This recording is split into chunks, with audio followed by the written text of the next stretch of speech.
Good evening, everyone. I'd like to call the Regional School District Board of Education Special Work Session on November 8th, 2023 at 5 p.m. Okay, stand for the pledge.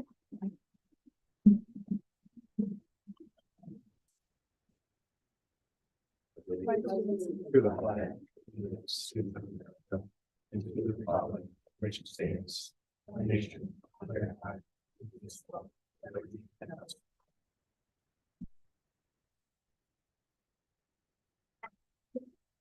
We're to approval of the agenda. Do I have a motion to approve? So moved.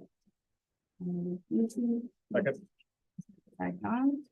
All those in favor? Right. Okay, so already halfway through the agenda this one.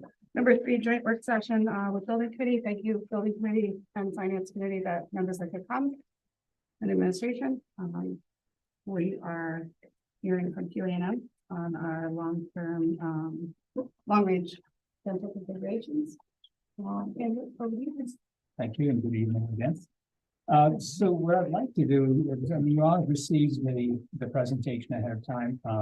And so what I'm going to do is actually skip a few slides because there's some of the slides that are repetitive in terms of, and we'll go all the way to the slide that says options analysis and prioritization. And the reason I'm stopping at this slide is that at the end of the last meeting, there were 4 major categories established. One was health and safety, educational program components, constructability of construction impact, and then finally the financial impact. So I took the categories we had with the line items before and broke them into those 4 categories, and that's how we evaluated going forward. So just thought I'd point that out. So, we've obviously done quite a few options, and we've looked at quite a few options. But at the last meeting, what we settled on were these options. I think it might have been felt that we settled on 3 or 4 options, but then there were permutations to those options. So it's hard to do one, without getting into the full evaluation. So these are the options that we'll look at today. Option 4, which repurposes repurposes Lyman Brewster as a pre-K2, Memorial is a 3-5, and 6-8, 9-12. So really, we're repurposing one school, and then we're accommodating the students at the other schools. Option 10, repurposing both Lyman and Brewster, and doing a renovation as new, which is the one that gives you the most reimbursement at Memorial 6-8, 9-12. Option 10A is another option to that. It's pre-K5 new. Both of them are unoccupied, and you see it's really a different concept in terms of how we're approaching it. And the same when you go to 10B, now we're starting to look at that same scenario, but as an occupied, having Memorial occupied, because that then complicates life a little bit. In the 2 options we're talking about, unoccupied 10A and 10B, we're saying let's move all the students out of Memorial to the other schools and then renovate it, so we have absolutely no restrictions in that process. We can come on site, we can do abatement when we need to do it, we can reconfigure the most efficient way possible. And so that's the difference between the 10B, which is an occupied. Whenever we refer to occupied, that's really the difference. And 10C is also, so one is a new occupied and one's a renovated new occupied. Option 11 is keeping all 5 schools. And then option 12 is a repurposing both Lyman and Brewster, and taking Memorial as a K5 with an occupied site. So in other words, the students will still be in the school, and we will renovate or we build a new school while the site is occupied, and then we'll take the pre-K and place it at the high school. So that was those are the key takeaways from at the last meeting. So go to, so starting with option 4. And as I said, that's repurposing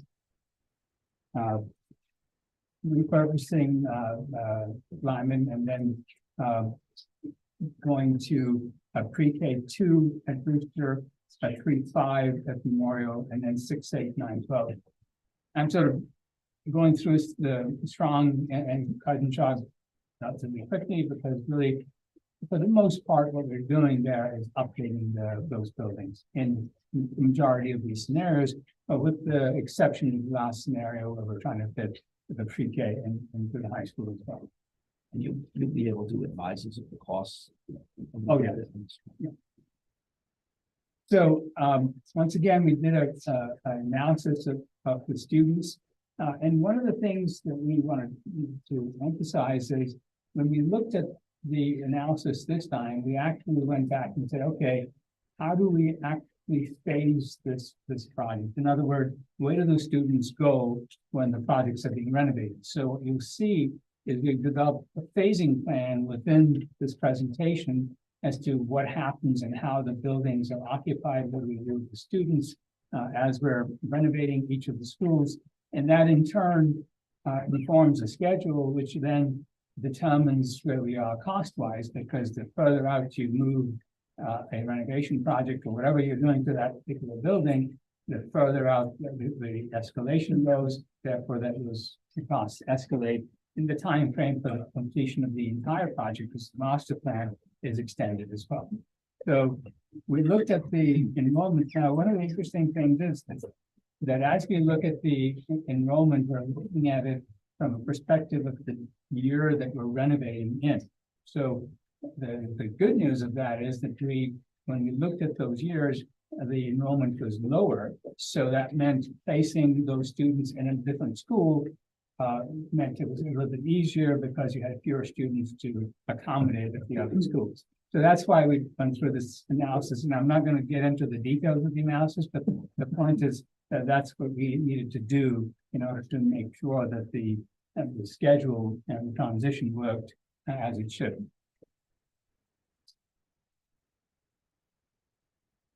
So in this scenario, what we're doing is we're saying that Brewster is a pre-K through 2nd grade. And it's been a while, so I'm trying to recall if we'd had the meeting with all the faculty at the schools. So we've gone through and vetted the program components that were going to be part of each of these. This is saying how we would accommodate pre-K through 2nd grade at Brewster. The layout, just a concept, it's not by any means a final design, but just to show that it can be done. Where will the, where the addition needs to be, and you can see that the addition it's towards the back, and there are different approaches, but in this concept, what we're trying to do is relegate most of the construction to the back here, because at the front, this is where services are for the kitchen. This is where parent drop-off is. So there's a lot of activity in the front. So the idea being we'll try to, relegate the construction to the back. It works from a programming point of view. And then we'd have to look at ways of adding parking. So these scenarios also address parking requirements at each of the schools. So this is the concept design in terms of how we would accommodate the students there and the number of students that eventually would be in that school. So the design is for the max enrollment based on that 8-year window, and the layout is based on the program requirements. Next is Memorial, and in this case, we're putting an addition on Memorial as well to accommodate. We're going 3 through 5, grades 3 through 5, much smaller addition in this particular case. In fact, the portable classrooms are right here. So we would be demolishing the portable classrooms. But in each case, as we looked at these designs, we looked at them as a full renovation type project, because you've got code issues, you've got the fact that there's no sprinklers in the building, there's some significant issues. And there are some hazmat issues to resolve, they may not be prevalent, but they are there. And one has to be aware that when we remediate any kind of hazmat material, the students can't be in the school. So it impacts how you phase the project, it impacts when you do the work, and in essence, how the overall schedule looks itself.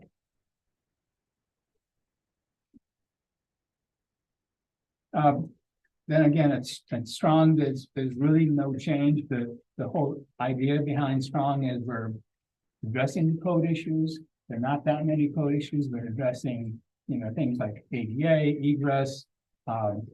If there are any mechanical issues, we're going to address those. So there's a list of items that will need to be addressed by the time. Not only are we looking at it for the condition now, but we're looking at the condition, for instance, the life of a piece of equipment when this project starts. So we don't want to budget now and say, oh, this is based on current use of and condition of the buildings, only to find out that in 3 years, some of the equipment which is nearing the end of its useful life is now no longer a viable piece of equipment, and all of a sudden we've got additional costs. And we try to project out for those scenarios as well. And that'll be true for both Strong and for Dodge and Josh. So that's really the overview of option 4. So then let's look at how we accomplish this. How, what do we do in terms of swing space? So we continue to use Lyman as a facility and maximize its utilization during this construction process, which means that we get even the portable classrooms up to a point where they can be used for students. We will probably have a discussion about maybe not every program has its own space, because we are trying to go and move forward in a manner that's financially prudent, let's say. So we would, place the students in there. And then while we're doing that, we would then renovate Brewster in that manner. So the students that are out of Brewster, we would have them in Lyman, then renovate, and then once that's done, we would move the students back. Now the complication with this approach becomes, the fact that we have kindergartners, pre-K, and first grade. We have classrooms that have bathroom toilets within each space. So the challenge will be, we're not going to put them into a temporary space and try to create bathrooms in those spaces. We have to, do some temporary measures. So they might have to go to a room that doesn't have a bathroom, and then they would have to go to the restrooms. And so that's a complication that we need to consider. But it's designed really to be a cost-saving measure. So you're not spending a lot of money creating temporary workarounds while the buildings are being renovated. So that's our approach towards it. As you can see, when we finish renovating, the critical component was to make sure that there was adequate space in each phase of this construction. So when one of the buildings, either Brewster or Memorial, were being renovated, there was adequate space for the students to be in the other 2 schools. At the end of the renovation of those 2 schools, then Lyman is repurposed at that point. So you've got that used for swing space, and at the end of the construction of those 2 schools, you basically close down Lyman.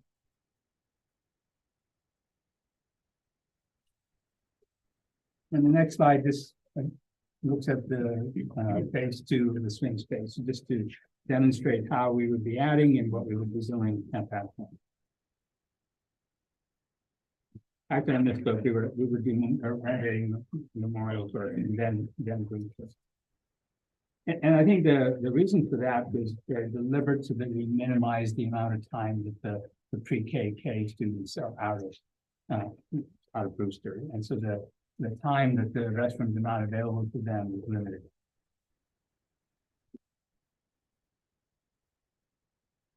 Next, we put together a schedule that identified the amount of time it would take to renovate each of these schools. And keep in mind, this is done based on the fact that there's no kids in the school. It gives the contractors free rein. There are no restrictions on the students, on the contractors rather. They run into abatement, they run into any issues. That work is done without any impact on education. Understanding that the impact on education is the temporary space that the students are placed in. So that's the schedule, again, starting at Memorial. Now, pretty aggressive schedule here. This is assuming 2024, let's say you decide that this is the option to go with, you would file an application by June 30th, 2024. And we would have to start whoever would have to start the design process immediately so that really in 2025, you're under construction is the first project. So it's a very tight schedule. And certainly we can say, no, let's wait, push it out.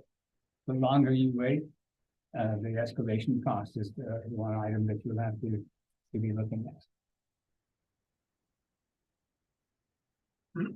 So when we looked at the overall evaluation of this option, what we found is that there were multiple phases in terms of moving kids out of one school into another school. We can minimize that. We can look at work plans.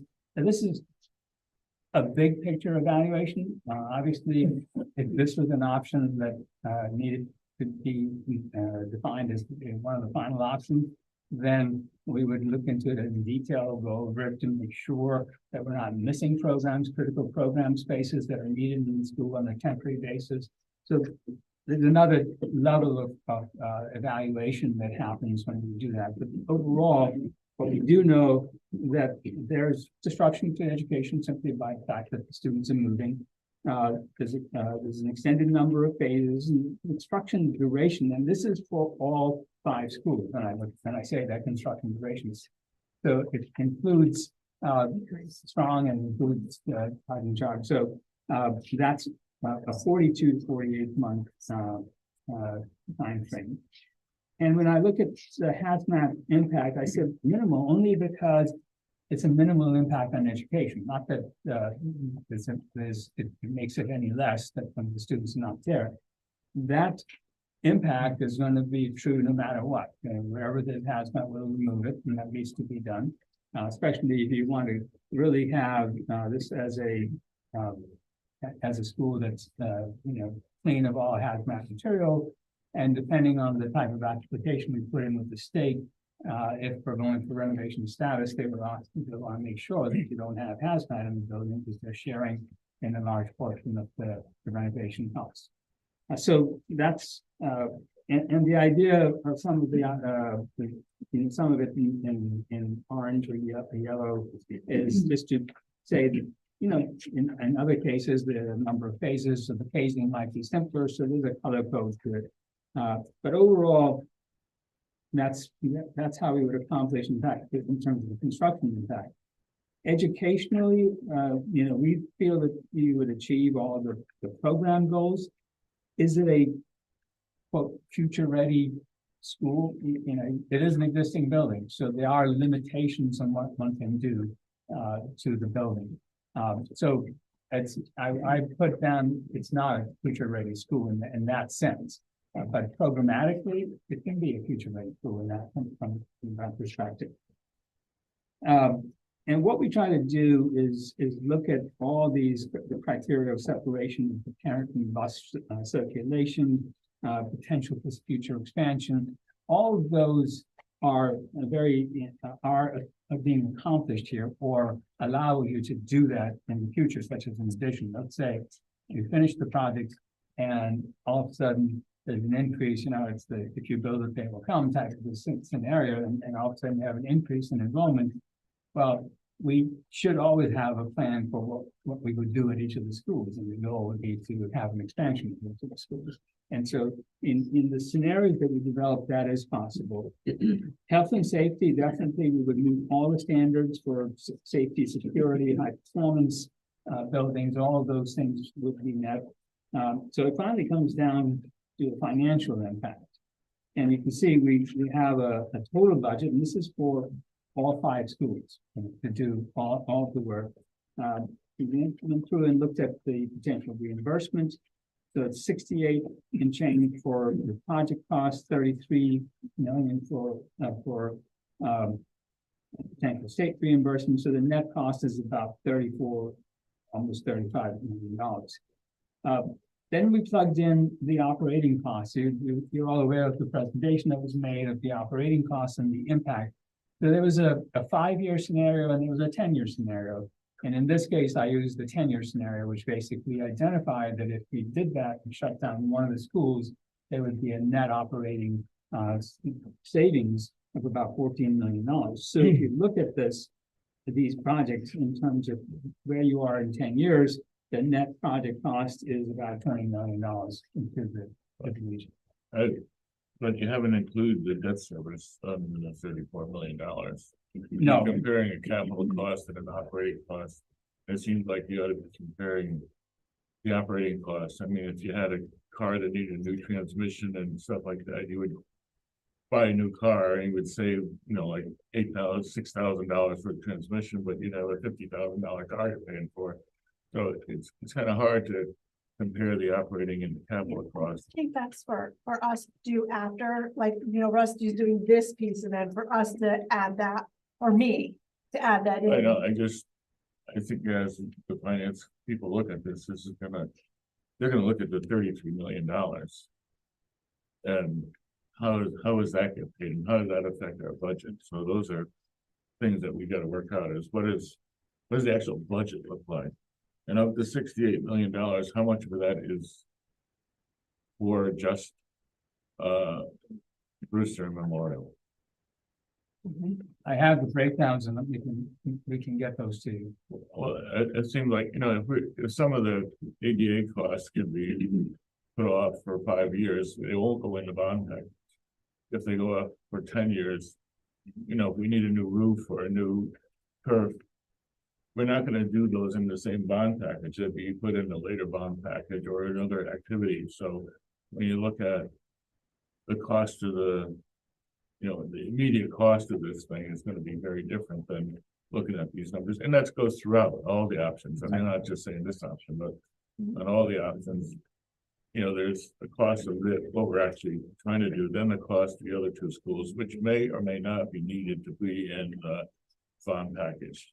So I did actually develop a scenario in terms just from the financial point of view as to what that budget would be if you only did the elementary schools. And that number decreases in the case of option 4. We go down to 58 million. From a $68 million number, we go down to 58 million. Taking out the other 2 schools. And without the other 2 schools, right? And so the net, depending on the reimbursements, about 30 million, your net cost of each concern comes down to about 30 million. So, so when you look at that, yes, I do have that scenario as well. It's not in the presentation I gave you, because I wasn't sure. You could say, well, we only want to do certain schools. So I did this only because it gave me an understanding of what the must-do type of scenario, which is pre-K. I'm just concerned as we look at the selling this project. Yeah. Are we selling 1 project or 4 projects or 2 projects? You need to be able to break that into. Yeah, I totally agree with that. Again, but it might be we pick the option based on that and then make a decision. Again, ADA code upgrade, you could do that tomorrow, you can do it 10 years from now, it doesn't matter. And I would even argue that you want to have that ability to look at that separately, because you might want to upgrade your HVAC, for example, instead of putting something else. Right. So I think you're 100% right, but I think when you're considering the overall option, 4 through 10, it is good to see the overall numbers, but I agree, once we get an option, we really need to define those numbers. Well, that was the purpose of it. Yeah. Is so that we can make the best financial decision. Yeah. I'd be interested in seeing just a breakdown of the swing. Which I think the word used is the swing costs or the swing usage of certain schools broken down to see how much of this built-in cost is related to something that's eventually going to be demolished, right? That I think knowing that number is worthwhile. So, we're getting into a level of detail that at this concept level, we're not gonna give you that kind of detail. We're giving you a big picture evaluations. If you pick a scenario and you want to get into that level of detail, that's another, I think, level of study, beyond that. What we did do is, as we look at it, we said, okay, by using existing facilities, you really minimize the cost for swing space. A lot of districts will bring portable classrooms onto sites and say, we're gonna have portable classrooms. Well, guess what? Those portable classrooms cost, almost as much as building new in many cases. When you do the analysis and you do all the work, you basically built a new building. Maybe it's 2/3 of the cost. So financially, whenever you have the opportunity to use existing space for swing space, I encourage that, because that temporary space is not something that. Doesn't OSTGR dictate that also, that they want you to use the space that you have as opposed to spending money on? They would, yes, they can't dictate it because many communities. Well, Decide. Maybe I used the wrong word there, but strongly encourage it. They strongly encourage it, and and they'll evaluate it based on, well, how's your reimbursement going to work? And should we be paying for temporary use of spaces? So those dialogues and discussions take place. So I have one more question before you go to 4A. Could you elaborate more on meets high performance requirements? So, Which schools would meet the high performance building standards? as part of so if we renovation? renovate a school, and once you get beyond a certain threshold of cost, and construction, to qualify for state reimbursement, you have to meet the high performance building standards, which means that your HVAC systems, et cetera, have to be energy efficient. You would look at the building envelope, you'd have to do an energy audit and study of the building. That, because you don't want to renovate an entire building and then not meet your energy criteria. So that's tied back to reimbursement. And so we have, just like safety and security is tied back to the reimbursement criteria, because all of those are critical to a fully functioning as new school. This category that we're using is to say it's an as new school, that's what gives you the most reimbursement. An alternate to that would be, we'd be doing selective demo and replacement. And what ends up happening is much of what is eligible for reimbursement goes away. If you're doing it piecemeal and not doing everything that they want you to do, they want to say, look, we're putting all this money into this project. We want to make sure that over the next 20 years, this project is like an as-new school. In 20 years, all the systems should be functioning. That, admittedly, the life of mechanical system is not 20 years. It's usually, many times it's only 15 years. But we limp along and everything seems to, you do some maintenance and you meet that 20-year criteria. So that's what the state says. You do a renovated new project, you get the full reimbursement, and as a result of that, you have to, bring everything up to code. And Confirm in option 4. Is that all 4 schools meeting high performance building standards? Or so subset? in that case, it's only the schools that we're renovating. So really, in option 4, Brewster and Memorial would be the only ones that would be meeting that criteria with, because Lyman were closing, and the high school and the middle school were not doing that extensive renovation. We're just doing code and ADA. So those two are the same for each scenario. Right.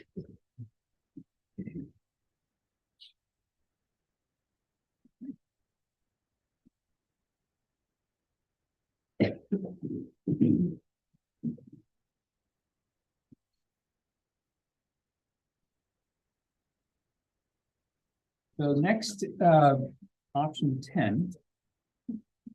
And, I know that it's a little confusing because I'm jumping from options 4 to 10 and so on.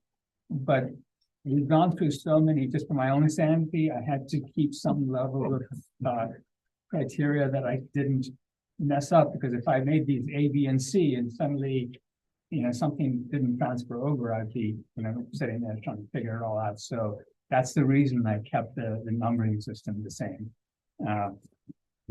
So in option 10, we're repurposing Lyman and we're repurposing Brewster. And Memorial is being renovated as new with the pre-K through 5, as pre-K through 5 school. And the criteria here is that there are no students at Memorial during construction. So that's a major component in here. You're taking the students out of Memorial and placing them in both either Brewster or at Lyman. So that's the overall criteria. And as I said earlier on, what is good is that the enrollment, we didn't have to go to the high enrollment projections. We went to the year that this work would be done, so that's the student count that would actually be placed in the other 2 schools. So here's just a layout of how that space would work. And in this particular case, we're utilizing most of the school. The schools, it doesn't have a sprinkler system, but overall, there are many components of it that are very much in decent shape. They're in good shape. So, why not? We would reuse those, and we don't. When you do a renovated new school, you don't have to rip something apart. I mean, basically, what we would do is we evaluate whether a component of the building is going to last that 20 years. And at the end of the day, the design team has to certify that yes, the parts that we're not going to address have a life of 20 years. For instance, let's say you put a new roof on that particular school that we were going to do the renovators new on, because you had to replace the roof. It doesn't mean that you have to replace the roof again. Depending on if it's done 3 years ago, there'll be some proration of how that reimbursement will apply. So there is some flexibility when you renovate as new as to what work has to be done and what work can be allowed to remain. In all cases, we look at it very critically, because we don't want to get through a certain point and say, oh, we skimped on it because the roof was 14 years, it still had 14 years of life, but at the end of the day, when you finish doing all the renovations, there was such an impact on the roof that it didn't make sense in the long term. So that type of analysis is done whenever we do a renovated school. But really, in this scenario, what we're showing is a reconfiguration of the building, how we would add the classrooms to it. And again, one concept, there could be many others. The goal was to have, the service on one side. If we look at the building in this scenario, we said, let's put the cafeteria where the media center is. So some of these changes seem like, well, why are we doing that? That's such a change, and why aren't we using this space in front, which is the cafeteria? But there's an explanation for that, because if you want more space for gymnasiums and for fitness, this makes more sense in terms of the overall program, how that functions. Also, service, whenever you have a kitchen where you have mechanical space, you need to address how service would be coming to the building. So you want to be able to bring service vehicles to that, delivery vehicles to that location. So, and I'm not saying that this is the only way. We did look at other options in terms of how one could renovate, but we felt that this was an approach that the space was there in that cafeteria and the current media center. Even though it's chopped up a little bit, it required less work in terms of how we would organize it. We'd still build a new kitchen because the kitchen needs to be updated. We're now dealing with a much larger population, so that means you have to think of how the kitchen would function with a much larger population and the amount of food that they're going to serve. So that's one of the scenarios to me, one of the downsides of this approach would be a gym is far from the fields, but that's something we can't really remedy easily because the fields are here and we want to use that existing gym space. So, and that's a decision that, well, ideally, and if this is a new building, we would put our gym maybe closer to the athletic field. So those types of decisions are been made in this scenario. We're also, looking at, well, what do we do and how do we utilize some of the site and do we go beyond? I know that the previous pre-K 5 study, there was discussion about adding some property from the church adjacent to the site. And that might make sense. It might give you more flexibility in terms of the circulation. It might be flexibility in terms of parking. Also some of the other components that, the pickleball courts and some of those courts. I tried not to let that piece dictate how we lay out the entire site, because that would be unfortunate that we're working around an existing piece that may not, function well for the building and the school itself. So we try to, in some cases, maintain them, and other times we said, no, let's just move them out of the way because it's a more efficient. So I sort of giving you a feel for both scenarios and the options. Not each option that we develop has a lot of pros and cons to them, and you can debate those and say, I like this better as opposed to that. But the idea here is to make sure everything fits on the site, and that we can always massage up and update, change the layout. But the goal is to get you to make a decision on one of the options and to make sure that that option is a viable option.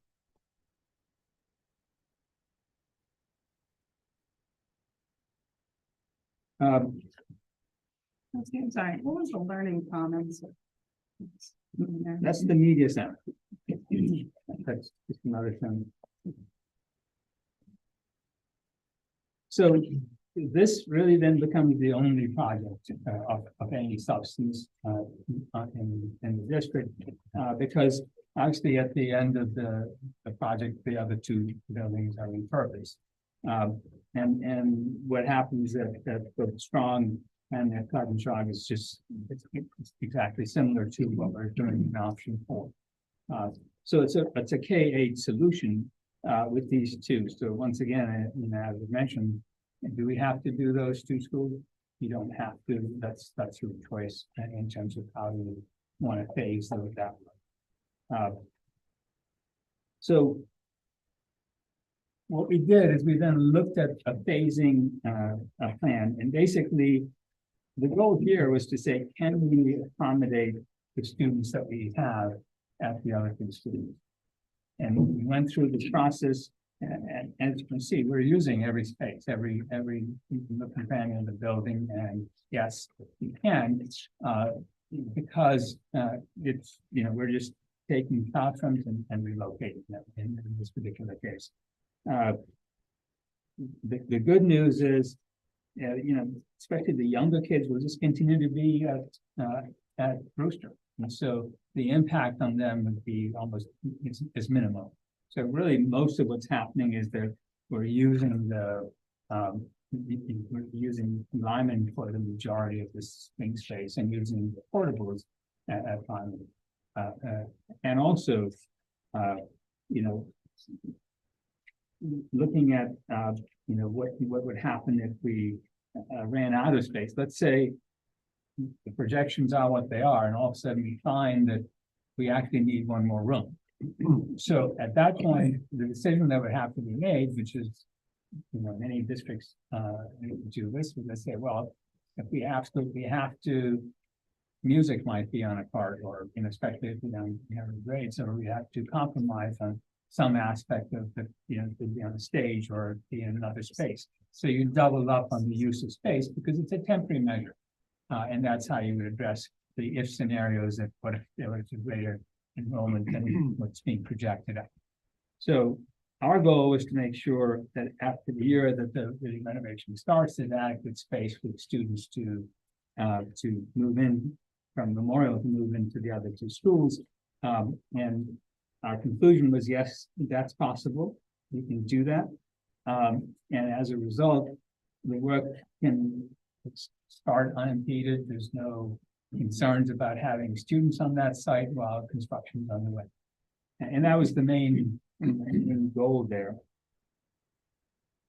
The other thing I will mention is, and we'll see this in one of the scenarios, that when you're renovating a building again, and you're trying to keep students in that building, it's, you know, hazmat, it extends the scale, because you just have to deal with the hazmat. And you can try to say, we'll do the hazmat over the summer, and that's what we try to do in most cases, but anything goes wrong with your schedule or something, the hazmat's discovered during the year, and you have to deal with those consequences.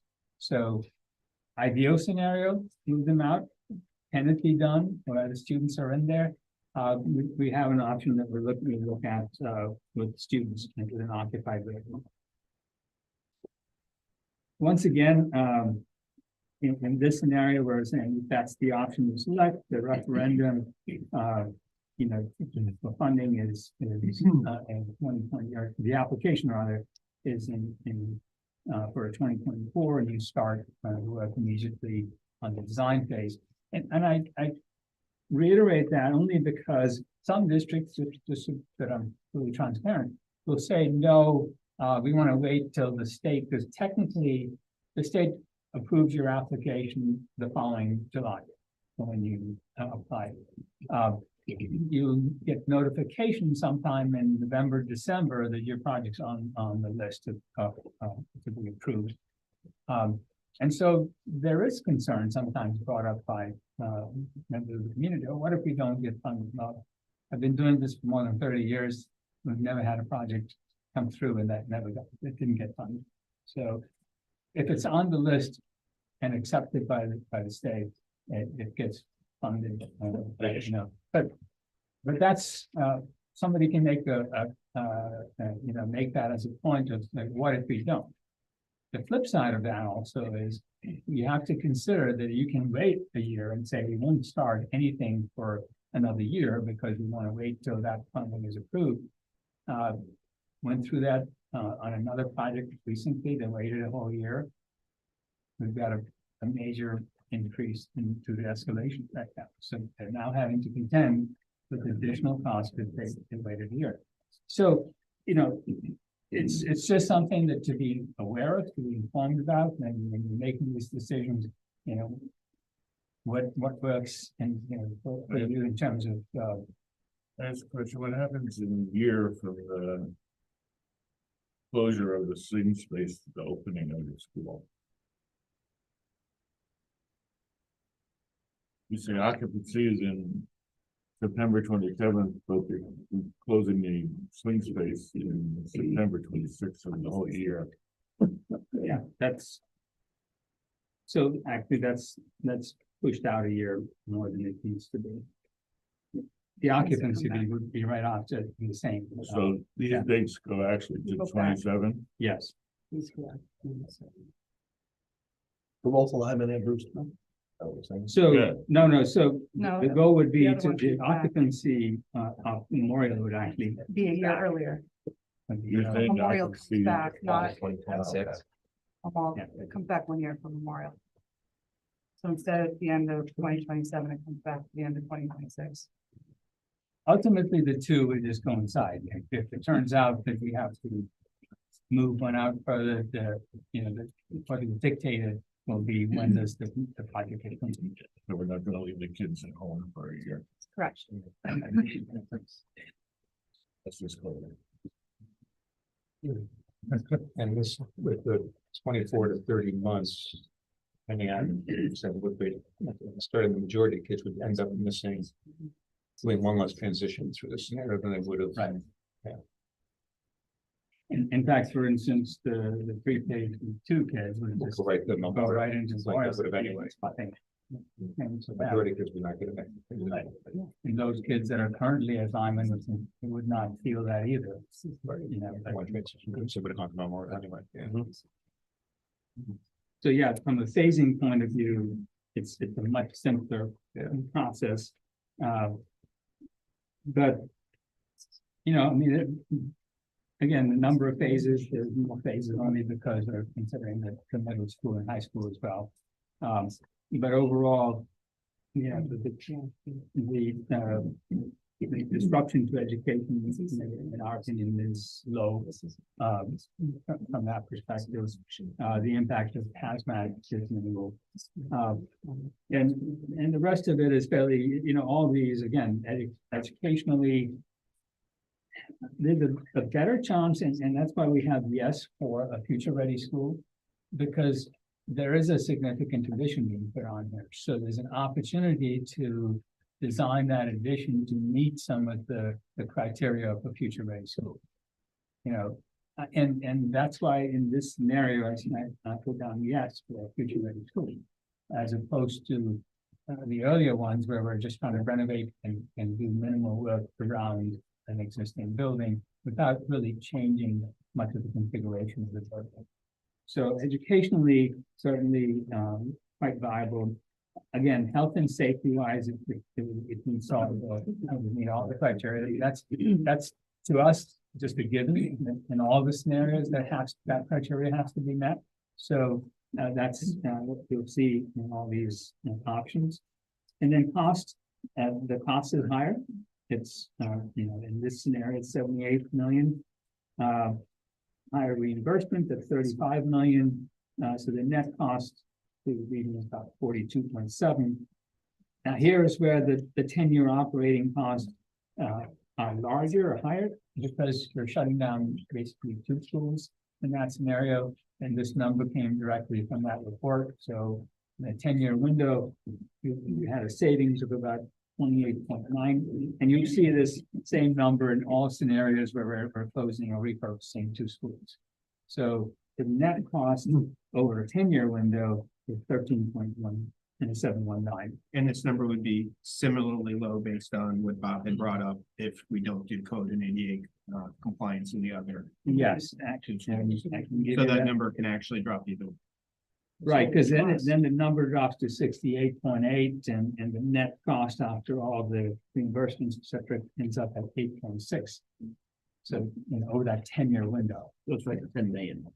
Yeah. That's that long. With an ADA is fine. Chair, I think that was in an earlier, one of the really big presentations you gave us, so I can go back through and pull that out and net that for everybody. I have an additional slide. I just wasn't sharing it with you because I didn't know where this, you know, I wasn't sure how far we'd get with that. And I was going to be able to develop the details for that, the backup for that information. I did get that, and that's why I'm getting the information, but I'll add that slide back to it.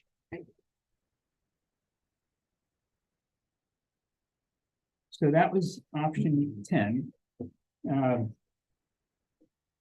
Option 10A, again, a similar scenario, new building at Memorial, pre-K5.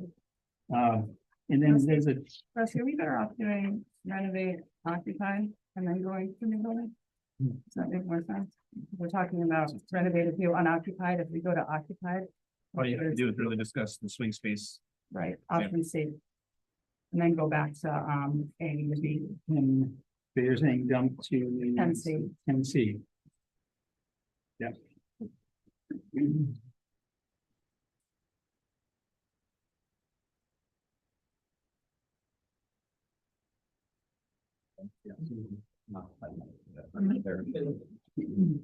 All the criteria is pretty much the same, so we're just saying, okay, at 10C, which is we're going to continue to have students at the school. Yeah.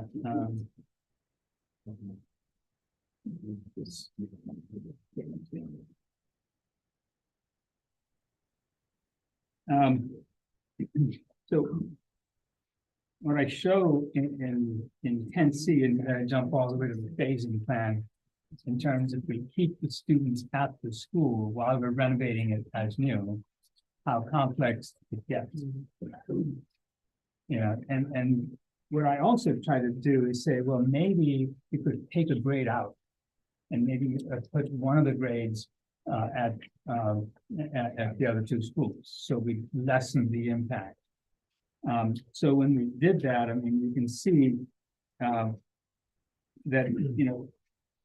there's just, a lot of work there, and you're working around, and the difficulty is that your infrastructure is your infrastructure, and the new buildings, the new additions, we need to design it in a way that you have to bring that infrastructure into the existing building. Because that's part of what's going to be renovated. We don't, making some assumptions that we're going to have a new mechanical room. And then you're going to backfeed up. So I've done this scenario at several other buildings. It's complicated in the sense that you build a new boiler plant mechanical space, and then you backfeed into the spaces as you renovate them. But it's a complicated process, and you don't know, you run into all sorts of problems along the way. Particularly, what you end up doing is you do a lot of temporary work, and then you want to work around certain things, certain aspects of the building, and then so that adds cost in the phasing aspect of it. So that's what I try to do. And first I said, should I even attempt to go through the scenario? But I thought maybe it's important to you to understand that this is the level of complexity that you would run into with each of these, because the students are moving around. You still have to worry about the hazmat as you move the students around in the spaces that they're in. You have to worry about how do parents come to the school while construction is going on all around them. How do the buses, and what sort of restrictions you put on the contractors, when they can work. And as is the case in every project, something will go wrong. And you'll need to, you hear all the stories about, well, the roofer, there's also the fumes in the building because the roofer was putting our pole car roof, and the fumes went into the building to evacuate the building. Or something happens and the fire alarm, goes off. So Something else on this, the Bill Brewster and Lyman are staying open an extra year. So you actually don't get the full 10 years of savings out of them, you only get 9. So it's actually $3 million less in savings than in option 10. When I was looking at the 10-year window, I was looking at it from the date that you essentially complete the project. But the sooner we can. The sooner you can complete it, the sooner you certainly benefit from it. I have another question about the costs. This construction cost, does that also include site in construction and also like any septic upgrades and things like that may have to be done? And we try to anticipate number of parking spaces, etc. So the sequence is the one wild card in this whole thing. The more complicated it gets, we try to anticipate that. But in general, the longer the duration, the higher the cost. And longer the duration for the students actually moving into the finished space. So, I mean, I think this slide pretty much gives you a pretty picture of what would happen if you tried to maintain the students in the building while you're renovating it. And that's simply because we're saying we're renovating it as new, which means we're impacting every space within the building. Thank you for your presentation. It's a rare occasion to see somebody with a level of perspicacity and clearness and reasoning for somebody like me to understand. We have the experts here. So I'm going to put you on the spot though. So if you were the sole advocate to make a decision on one of all of these, and you're taking into consideration all the people with skin in the game, from the students, from the staff, to the taxpayers, the grandparents, or the empty nesters, put everybody in consideration, what would you pick? Option 16. Please. Sorry. He's not gonna commit himself. Well, let's say you're a business person, then I'm looking at it from a business point of Maybe view. this takes longer, has more of a direct impact on kids physically. Costs more, lower reimbursement. So working around the kids is got all those drawbacks to it. If we can close two schools, then we'll draw back that is better. So I think what we're looking at is these bigger pictures right now and trying to figure out if that's what we can accomplish. I think we really need to decide which of the option tens is the preferred of the option tens, because there's 5 of them. So I think, it seems clear. So we're in Penland. I think just in the tens, it seems fairly obvious, at least to me, which of the tens make sense. And then we still would have to compare them to. I've not even gone through the new ones. Yeah. So, I mean, the answer to your question will become pretty obvious as we go through the presentation. So that was 10C, so now I'm gonna go back to 10A, sorry about that.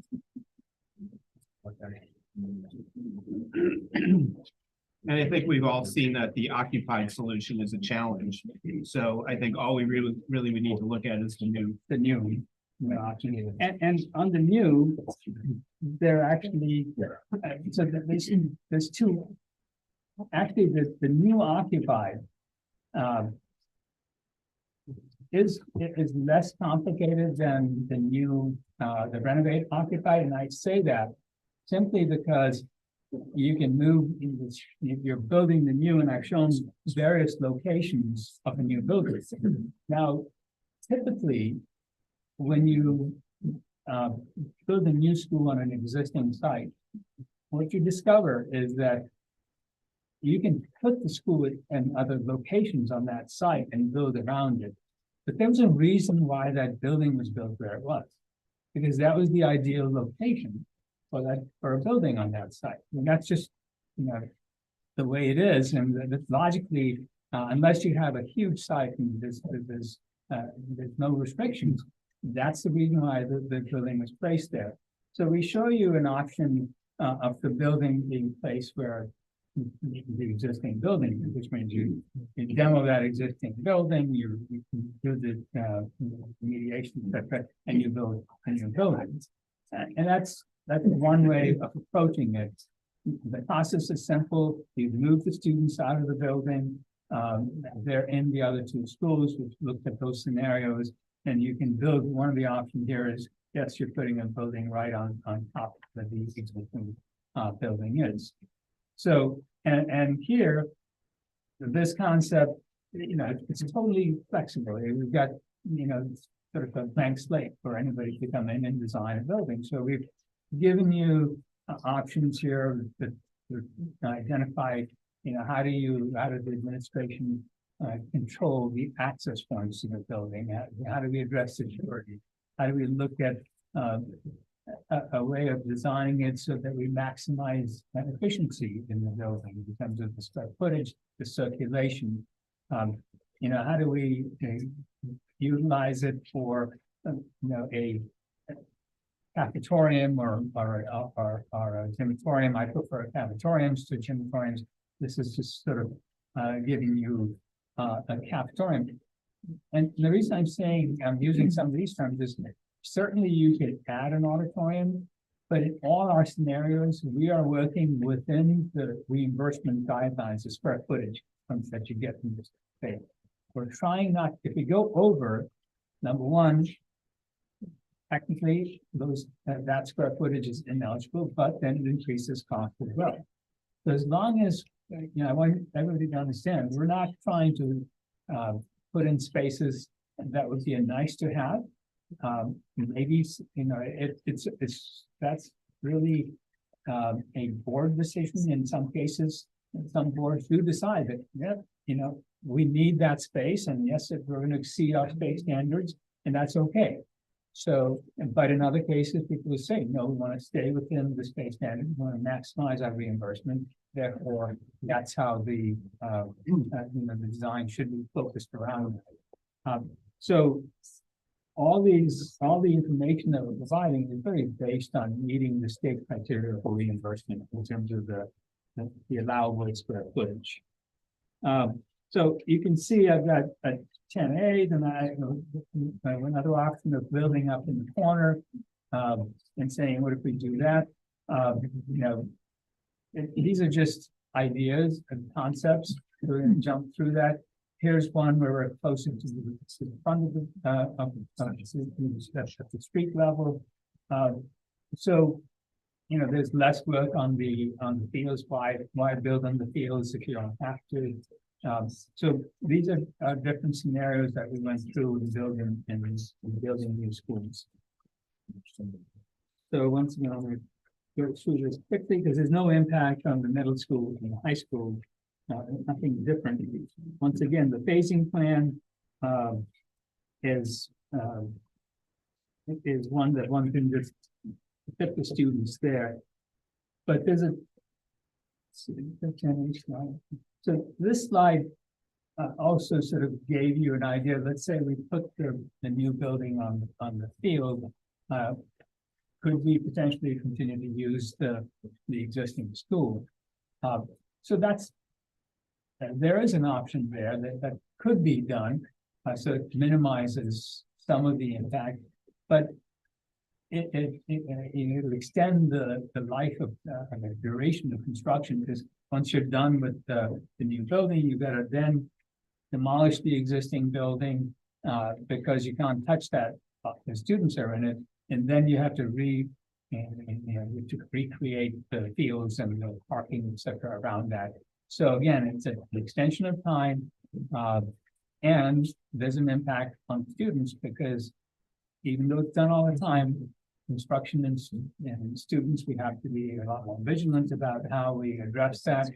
The security aspect certainly comes into play, safety and security. So it's an option, but it does have a greater impact on students as we do that. New school options again are actually we go on to September, and the swing space obviously would coincide. For some reason my swing space is like those dates should coincide with the occupancy date of the up north.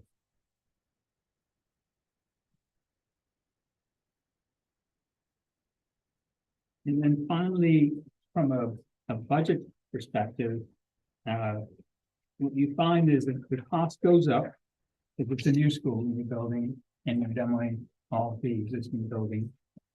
And the reimbursement rate for new construction is 10% lower than for renovation. So that's why you see a greater disparity in terms of the reimbursement from the renovation project to a new project. The renovate is new project, not just another renovate. And then the 10-year operating costs. So again, we're down at 22.7 million for the total project cost as a net in the 10-year window.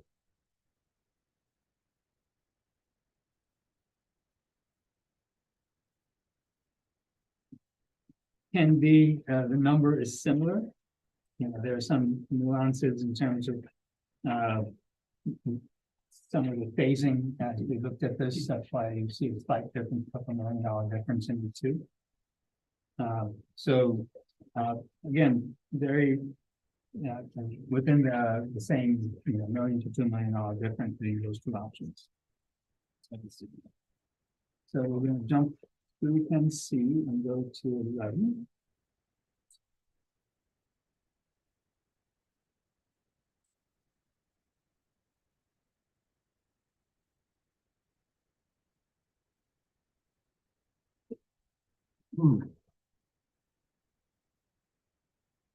So 11 is an option where we're keeping all the facilities, all the schools, and we talked about Lyman being second and third grade, boosted pre-K1, Memorial is 4 and 5, and no changes to the middle and high school. So you know, as we looked at this and we developed, again, planning wise, the challenge becomes, you know, how do you move the kids around when you're renovating those schools? If we're comparing apples to apples, and we look at these buildings, we need to upgrade the infrastructure in all three of those buildings. So we need to address hazmat in all three of the buildings. So all of those major components still need to be addressed. And the question becomes, what do we do with the students while now that work is happening in any one of the schools? So, you know, even though the amount of the renovation of the additions is very minimal, which you see is, for instance, on Lyman, we're saying there's no addition, you know, in that scenario. But you're still renovating the entire school, so we have to think about what happens to the students when you do that major renovation throughout that building. On Brewster, there's a small addition. And one can argue that do we really need that addition? Can we just live with the existing gymnasium? And that's an educational decision, so that could be something to consider. But it gives you a little less flexibility. But in order to do that, I think you end up keeping the portables. So in all our scenarios, which we maintain that the portables need to go. So we've shown a small addition at Brewster rather than, because that would end up in eventually the portables being demolished. And Memorial is the same thing. I mean, you're not putting in addition to Memorial, you're using the existing space. So on the surface, one would say that's great. There's, you know, we're not putting additions on all these buildings. We've got a small addition. But it's the process of renovating each of those buildings and bringing them up to the same level of fit and finish that we have in the other schools. That's going to be the challenge, and that it ends up happening.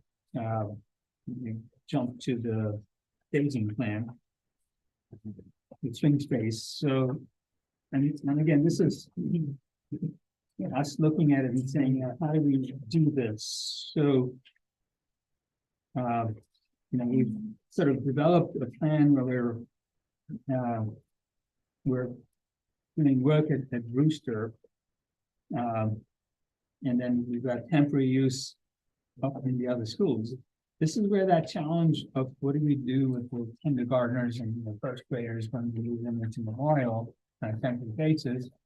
If we don't have adequate toilets, we have to deal with those situations. So physically, you can do it. You can place the students in there, get them out of the school that they're in. The complication becomes what sacrifices or what compromises are you willing to make? Because we were just trying to establish scenarios and how each phase we develop swing space for the school, for the students that are in the school that's being renovated. And it gets to be a little complicated, as you can see.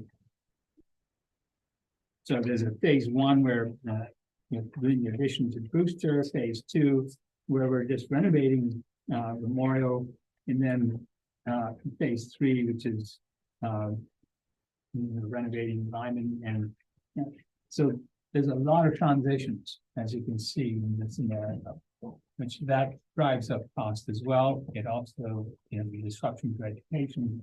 And again, I'd like to say we should try to renovate them while it's occupied. It can be done. It's not like it can't be done, but the level of disruption and cost of that.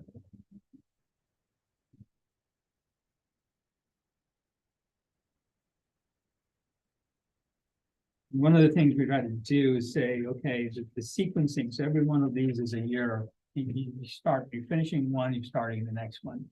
So it's a 3-year window. You start at Brewster, the next one's then you do Memorial, and then finally even Lyman. So this is, and could that order be changed? Yes, but when we developed the sequencing, the swing space plan, we developed it around this scenario. And in the high school and the middle school can happen at any time. They could happen, after all the pre-K 8, pre-K 5 is in best. So in this scenario, the project costs are at 67.5 million. We try to develop it in a way that they're still getting reimbursement. So that that's why we're renovating them to the extent that we are, so that we can get reimbursement from the state. So it's about 30 million reimbursement with a net cost of 36.8. Now, the operating cost, I have zero there, but there will be some savings in operating costs over the years, because where that savings will be, and is you've got buildings that make from the maintenance side of it and replacement of the physical assets within the building will be now minimal. So there'll be some, and we're gonna, we would anticipate that would be in maybe the 5 million, maybe up to 10 million. We haven't finished that analysis. If you were to say that's the direction you want to go in, then we would really follow through in that analysis. But the total project cost then ends up being 36.88, because we're saying that there's no savings on that 10-year operating costs. And that's still not taking into account the bonding. And none of these take into account the bond. I think that's outside. Just a couple of us have a hard stop in 10 minutes and we'll have to leave. So 12 is really the only difference in 12 to the others is that we've taken a grade out of the Memorial Building. Basically we've said, okay, instead of a K through 5, it's going to be a K through 5. And then we've taken that and added it to the high school and said, okay, we're going to renovate certain spaces in the high school for the pre-K. So very similar to the other options, with that one slight modification. So as you can see, that's really where it goes. The design is it's a new school. It's very similar. Costs are fairly similar, but now the idea of, okay, we're going to do the 3 elementary portion of it, that the components only gets a little muddy, because you then got to deal with pre-K at the high school. So now high school becomes part of that overall scenario when you start looking at that particular option. If you compare 10 and 12, there's really no cost savings as far as locating PK in high school. Yeah, right. I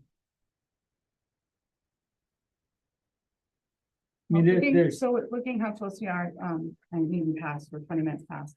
And Howie, do you want to try to digest some of this and have a Zoom call? Are you looking for a building committee recommendation on one or multiple options, or something else you'd like to see?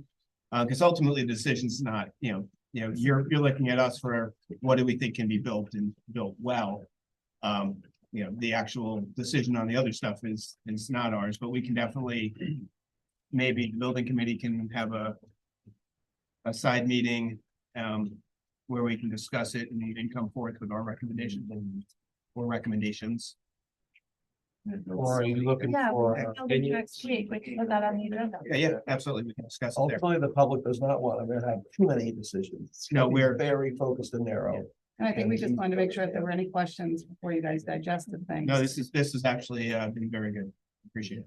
So I want to give you some not so good news. Because in this, as we've been developing these costs, I'm getting new estimates in for other building projects. There's 2 projects in Cheshire, there's one in Cromwell. And we're doing one, a new building in Bristol. And what we're being told by the estimator is that there's a labor shortage and there's a significant impact of that on construction in Connecticut to the extent of 15%. Yeah, I would agree with that. And I'm going to take a step further. Your numbers are excellent, by the way, Steve. Fantastic job. But I would say even the number as far as trying to renovate while it's occupied is even low. It's going to be much higher than that, trust me. for what we're seeing out there right now, so. Appreciate that information, to make it quite clear, even though we're making some decisions, then even by the time we get to referendum, these numbers will change. Proportionately, but they will. Impact across all the options. Oh, yeah. Yeah.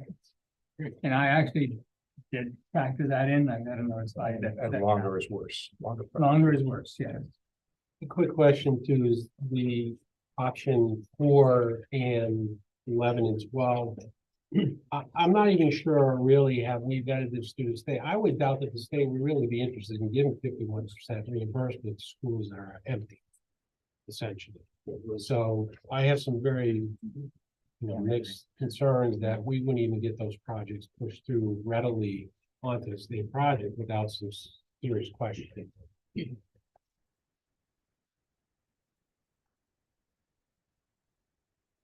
I just ask, Rusty, is the next step for first the building committee and then the board to narrow these down to what? What's the next step? One or two? One would be good. Okay. Yeah, I don't think so. You'll go with capital only maybe, yeah, and then you go with not renovate or new, whichever, so maybe 2 or 3. Yeah. One being capital.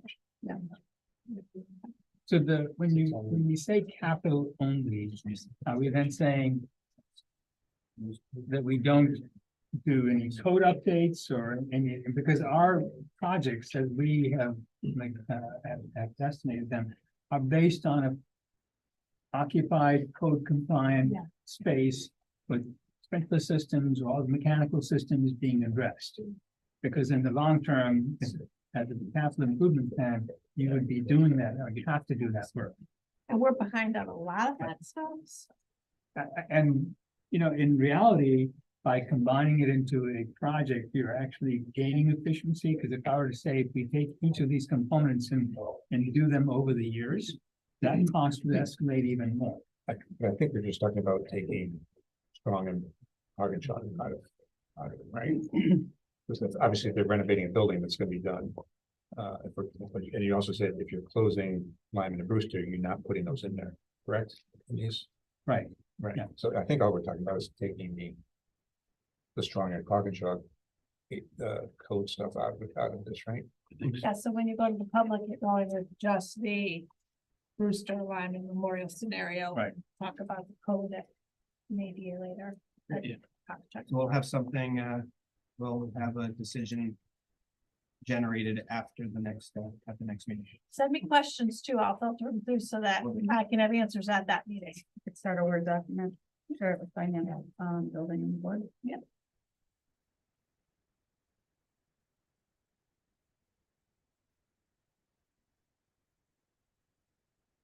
Anyone have any questions? No. No, thank you, much appreciated. Yeah, greatly appreciate it. Yeah. Hold on, for one week, remember before public comment, do you have any person comment? This meeting? You have anything online? Ken?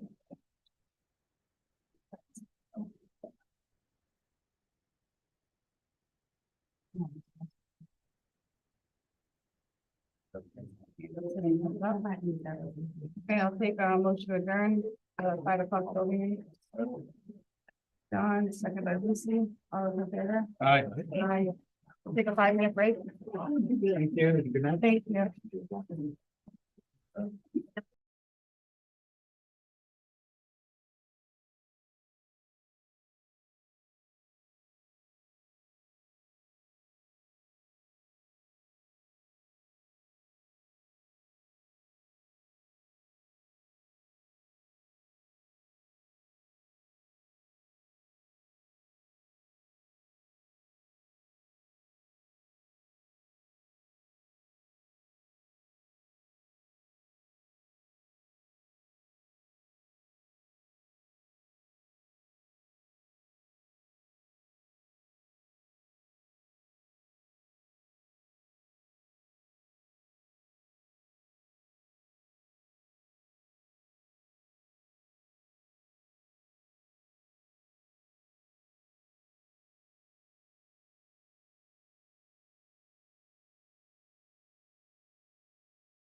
Good evening again. I'll call the Regional School District 13 Board of Education regular meeting, November 8th, 2023 at 6 p.m. And stand for pledge of allegiance, please.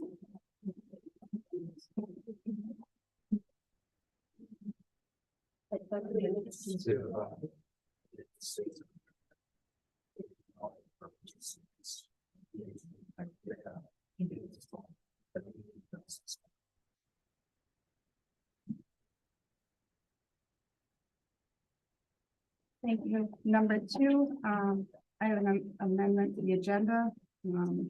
Under number 3, presentations, item B.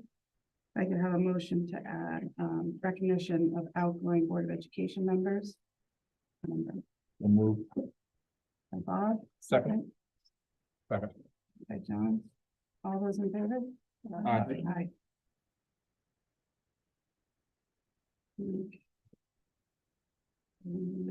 On the presentation. A, Cognac Regional High School Fall 2023 student updates. Hand it over to you, Deb.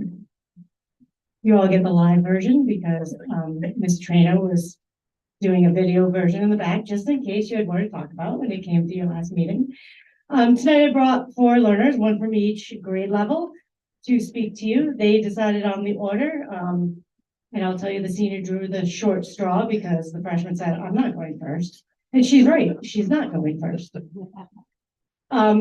What Ms. Trainer and I did was we sat down and chatted with them about their first quarter and how things have been going. And they've all had a little bit of a different transition to Cognac.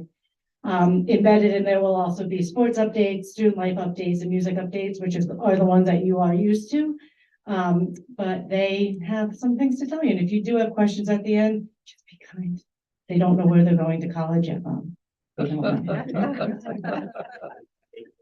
I know you do. I know you do. Charlotte, you're up.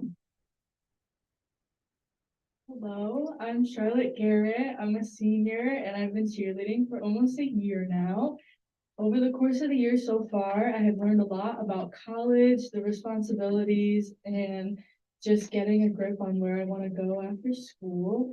The most influential thing so far has been talking with teachers and administration to help get direction on where I want to go. And I'm looking forward to figuring myself out more, seeing what my future holds, and finishing up my school years with all my friends and teachers that I've grown up with.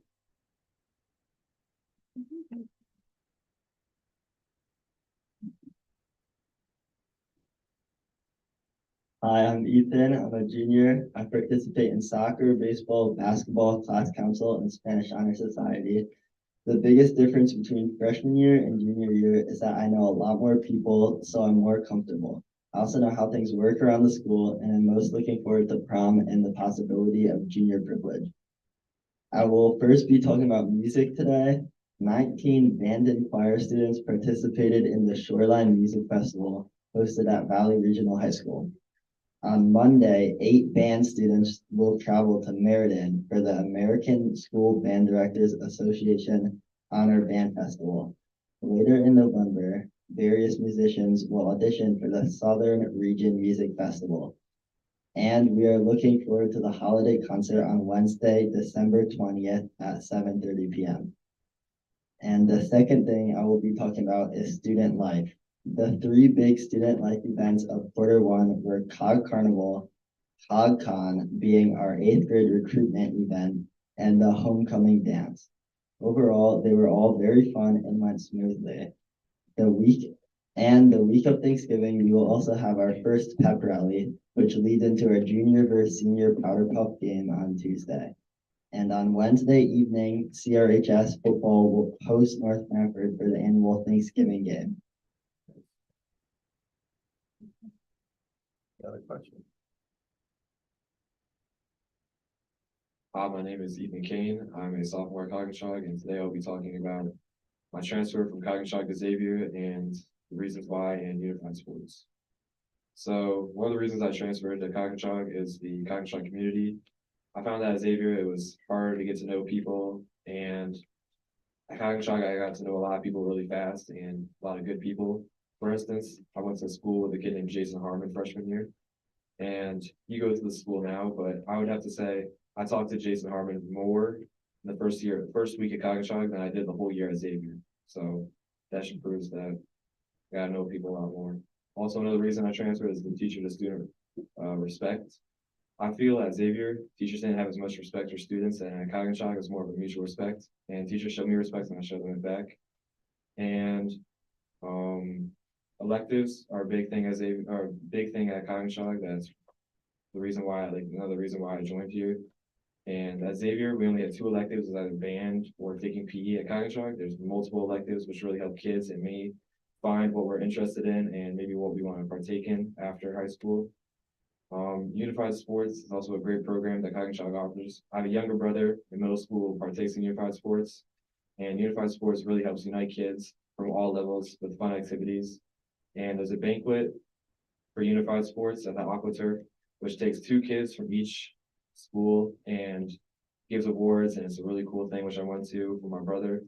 And these are my reasons why I find COG a more good school and why Unified Sports is also a really good program.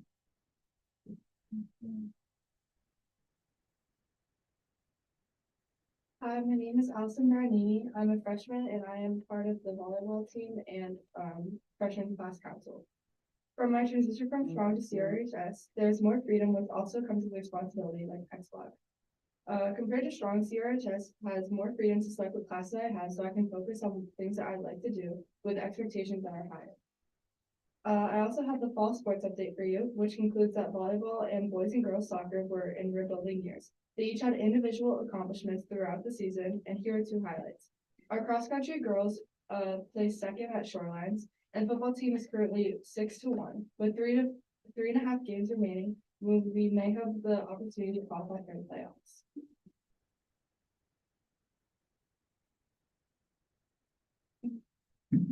So they didn't do that under duress, but I definitely wanted to give you guys just an idea of a wider swath of learners that we have at Coggeshall. I did bribe them with candy. One other thing I just want to mention that they didn't really know about, Rob Boudreaux just reminded us, we do have a group of visitors coming from the Soviet Union tomorrow through the Unified Sports Program. So there will be, I know Doug's like, what? They're just coming to visit. We're not doing anything special, but they're coming to visit Bob Hale at the CIAC cast.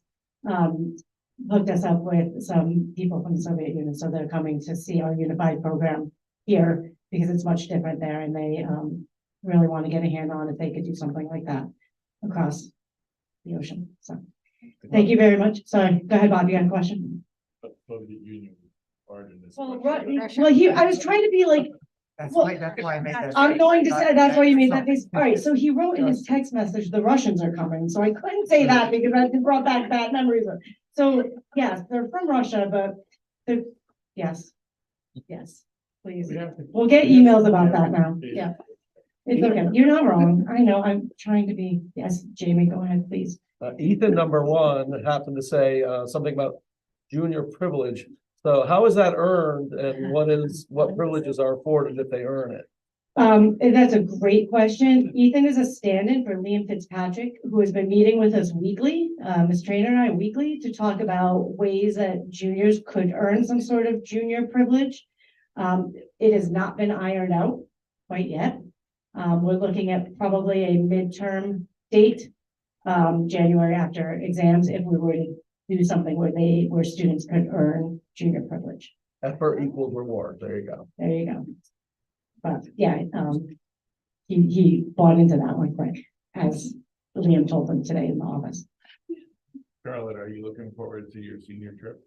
I am actually. I'm really excited to go to DC. It's like I've never been like out of state over there, so I'm really excited to see everything, experience that. What do you think will be the best? I have no clue. Honestly, just seeing all the historical monuments that are there, 'cause I feel like those are like the most impactful, and just like seeing the true history that's there. They leave on Tuesday, next Tuesday and Friday is the senior trip. Anything else?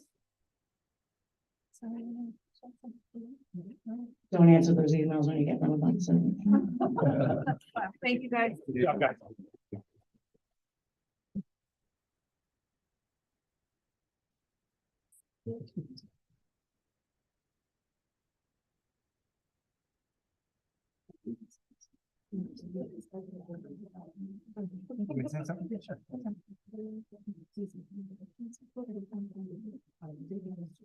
So, So we'll move on, to the recognition of outgoing Board of Education members.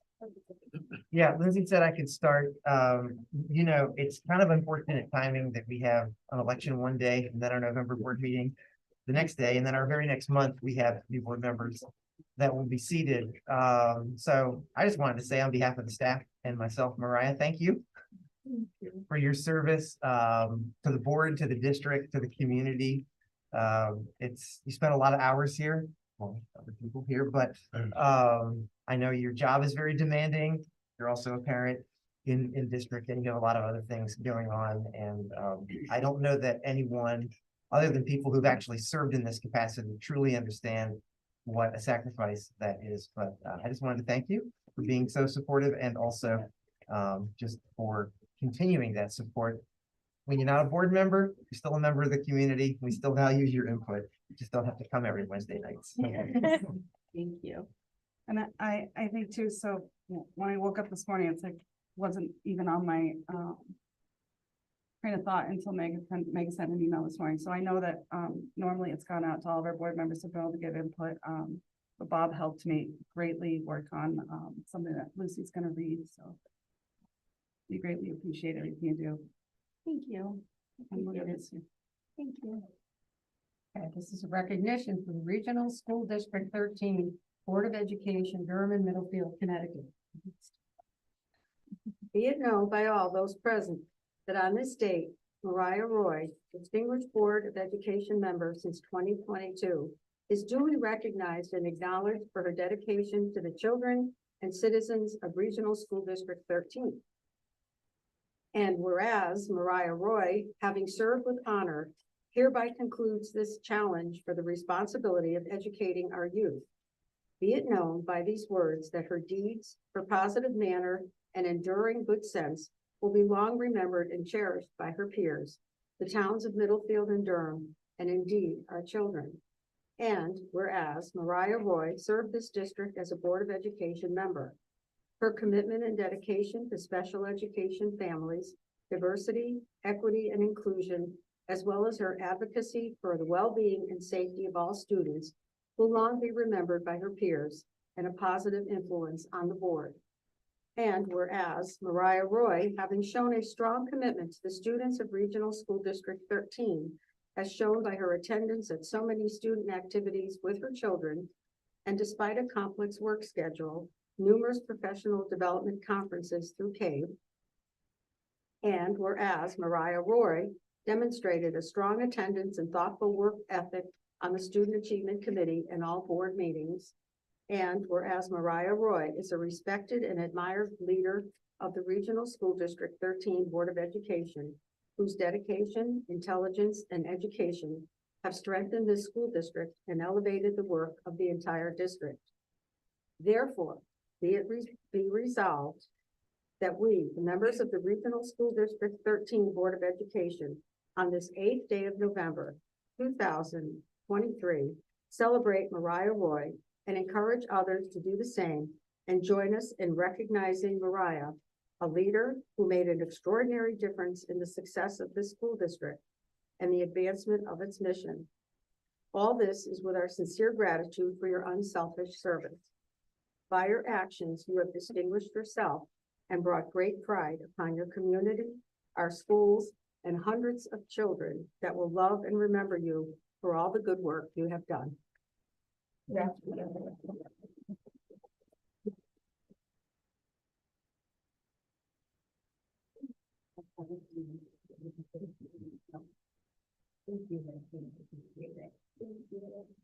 And congratulations, Bob. And I think I saw Steve here briefly earlier and Jason's not here, but congratulations to them as well. It's been an honor to serve along with all of you. And thank you to everyone who's helped me on this journey. I appreciate it. And I look forward to staying involved. Thank you.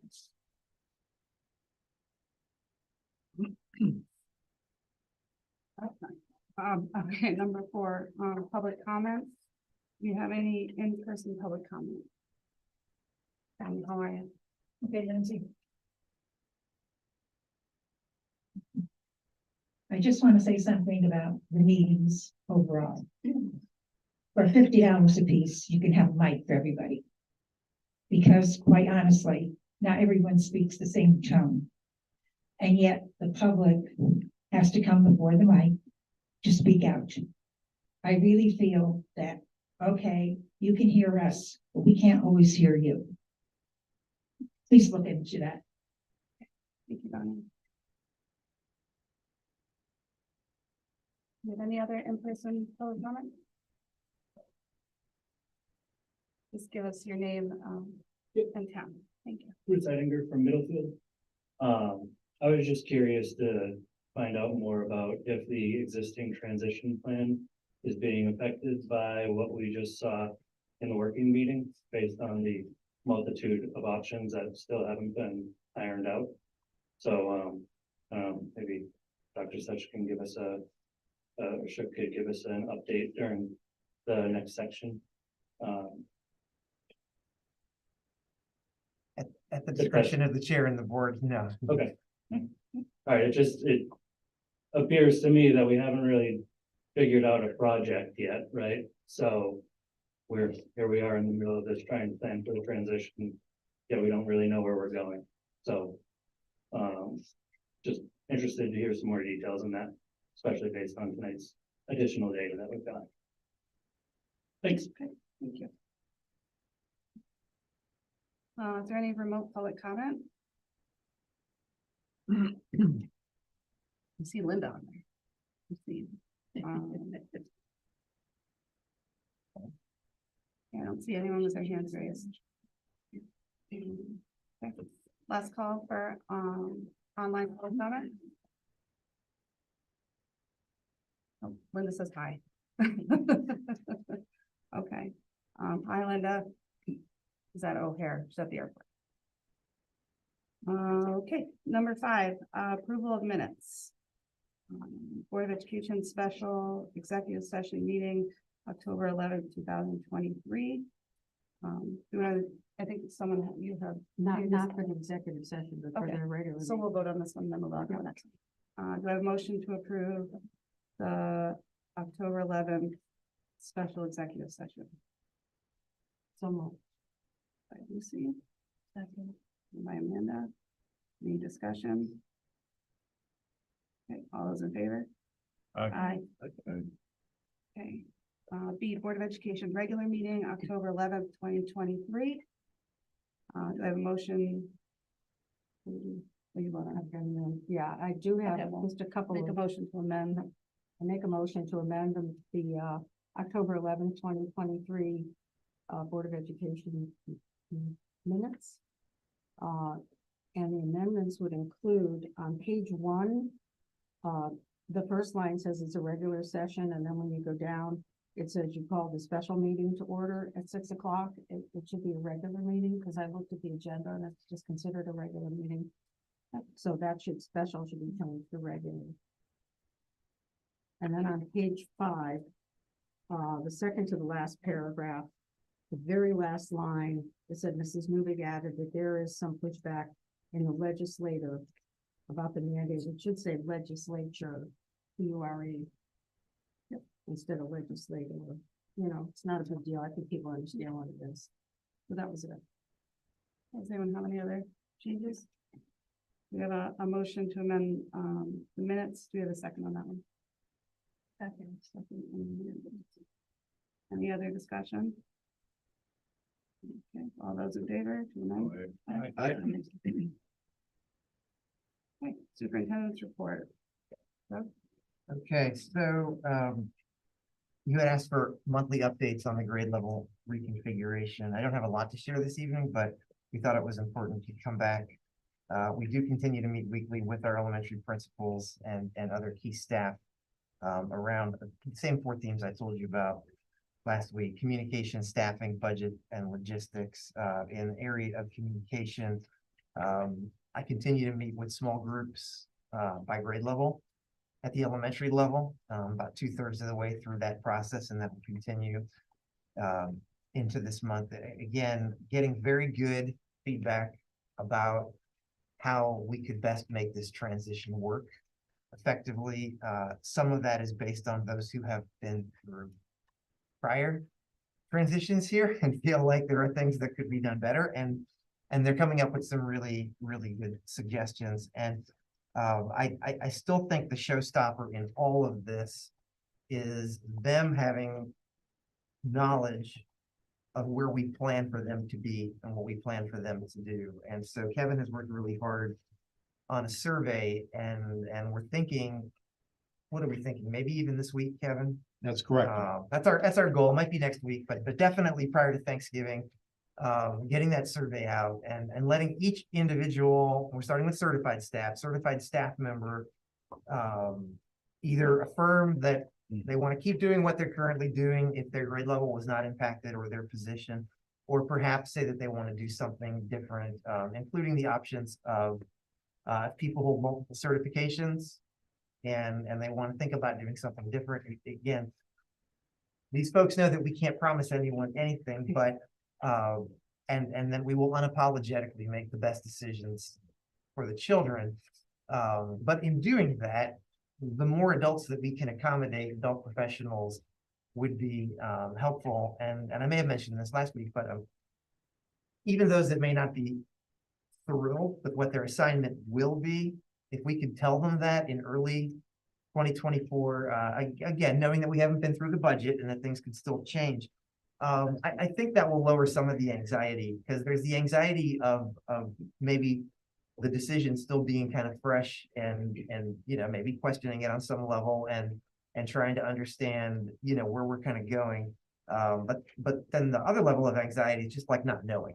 And I think people deserve to know that. So again, we haven't promised that, but that's our goal. And the reason why that kind of comes out of the gate first is it's hard to have conversations around when can I start packing up? What is the process for that? What are things going to look like in terms of,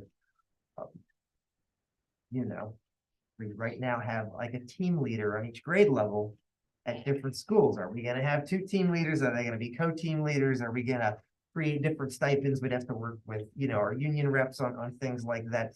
And that may seem kind of trivial, but these are the kind of things that folks are asking me, and they might be asking some of you that too, because it's important to them. And so that will happen. And then through the budget process with Kim leading us, we will be making other decisions around not just the staffing pieces, but do we need to put a little bit extra in for custodial in terms of moving some of the stuff over the late spring and over the summer. Also looking at things like summer school, our regular summer school, and also our extended school year. You know, as we're moving facilities, the regular summer maintenance and cleaning that has to be done on campuses, but also considering that summer programming needs to continue. And we feel like we have enough time to get a handle on all of that. And I think those are kind of the big logistical pieces. And then, you know, we haven't done yet, but we're in the process of thinking through is, regardless of who the staff are, how are the buildings going to be laid out?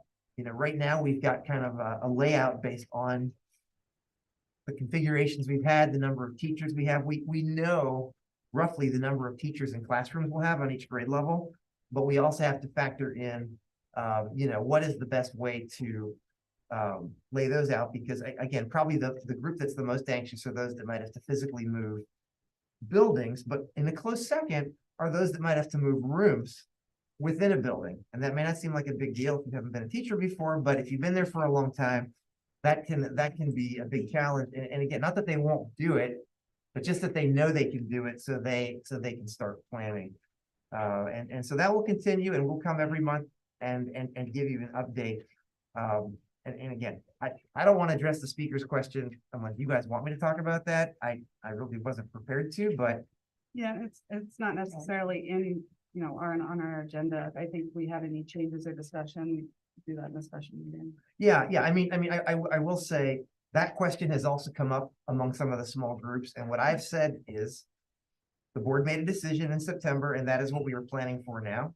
If the board makes any changes to that, you know, I'm not anticipating those, but again, we all heard some information new tonight, and if that would happen, then, you know, doing the survey isn't a bad thing. We still have that information and we'll go wherever you guys direct us in that regard. So if the building committee recommends an option, then we have swing spaces for 4 years that affect Memorial and Brewster. I think you need to consider those in the actions sooner than later. And that, because some of those are pretty significant in terms of moving kids out and putting 5th grade in, and you don't wanna have 1 year of one thing and then the next year change it again for a 5-year or 4-year period. So it'd be helpful if you know, if we get a recommendation of the building committee and we're comfortable as to start to work it out, we ought to be looking at what's the impact of that swing space on that decision and try to accommodate everything in the same place. Well, the particular plan would affect that decision-making process. I agree. And so that's why I want to say we're planning for it and we've got, I know a lot of people are anxious, but we actually do have quite a bit of time to get this right. So I think any way that you guys would direct us, if it's any different than what you previously did, we will communicate that, we will make that happen. But I certainly don't want to give anyone the expectation that that would happen because that's not a decision you all have made at this point. So they're just gonna have to understand that there's a lot of big decisions in front of the board and we'll share that when we can share that. Having people ready to move will be important no matter what. Right, yeah, true. Yeah. And I think looking into it, I just want to make it clear that we ask building not just for a recommendation, we're asking them for recommendations to go to the public. So we're not asking for something that the board comes back with and we start to run with. You know, we need to slow down, we need to send that out, we need to have those forums. Doug, do you have any thoughts on a possible focus group? It is something that's been communicated to us we want to do on the interim. Well, I think that's a really good question. You know, to the present discussion and the previous work session, I would hate to get something spun up solely on the interim plan at the same time when we're also trying to engage the community on the long range plan. So if there's a way to combine those things, I know that came up with some of the parent meeting. Okay. And that's what I was gonna say, but if we wanted to combine it, I think that's. Yeah, I mean, I think we at least need to wait and see where the building committee might be, again, recommending and where the board is with those recommendations. If, I mean, I guess I feel like if the building committee and the board have consensus, then it's time to schedule something like that. But did we want to hold a time in December to do that, no matter what? We knowing that's can, that far out? if you all believe that that is a single, like, one-time event. We had a lot of different discussions about the best way to do that, if we want to go around to smaller groups, because once you fill up a room, you get kind of a different kind of, almost like a public hearing type atmosphere, and other people had suggested things where people were sitting at tables and had a chance to engage in small groups. We can facilitate some of that, and I think Rusty has done some of that as well. It's part of what we're paying him for. So I think having it at a point where he can give his recommendations around that. So I don't know, we can look for a date if you want us to. Hold off longer on that, just to wait to meet the building and then meet with Rusty and see what. I think so. I guess my question would be, if, again, best case scenario, if building does come to a consensus, are we waiting till the next regular board meeting for them to kind of share that and the board to kind of come to their own consensus? I mean, we got Thanksgiving in there. I don't know that we could do it much quicker, but We could do a special in between, if we wanted to. there's just not that many days. Well, that's what I'm looking at. I don't see any of that. I just think we need to plan things as quickly as possible, going forward so that we can get the information out to the community and get their feedback, because they're gonna be the ones that are voting on it. They're You know, voting on December 13th on the whole wouldn't process. be, I mean, that should be far enough out. And if it's not, we can always, Just like as a placeholder. yeah, before our regular meeting on the 13th.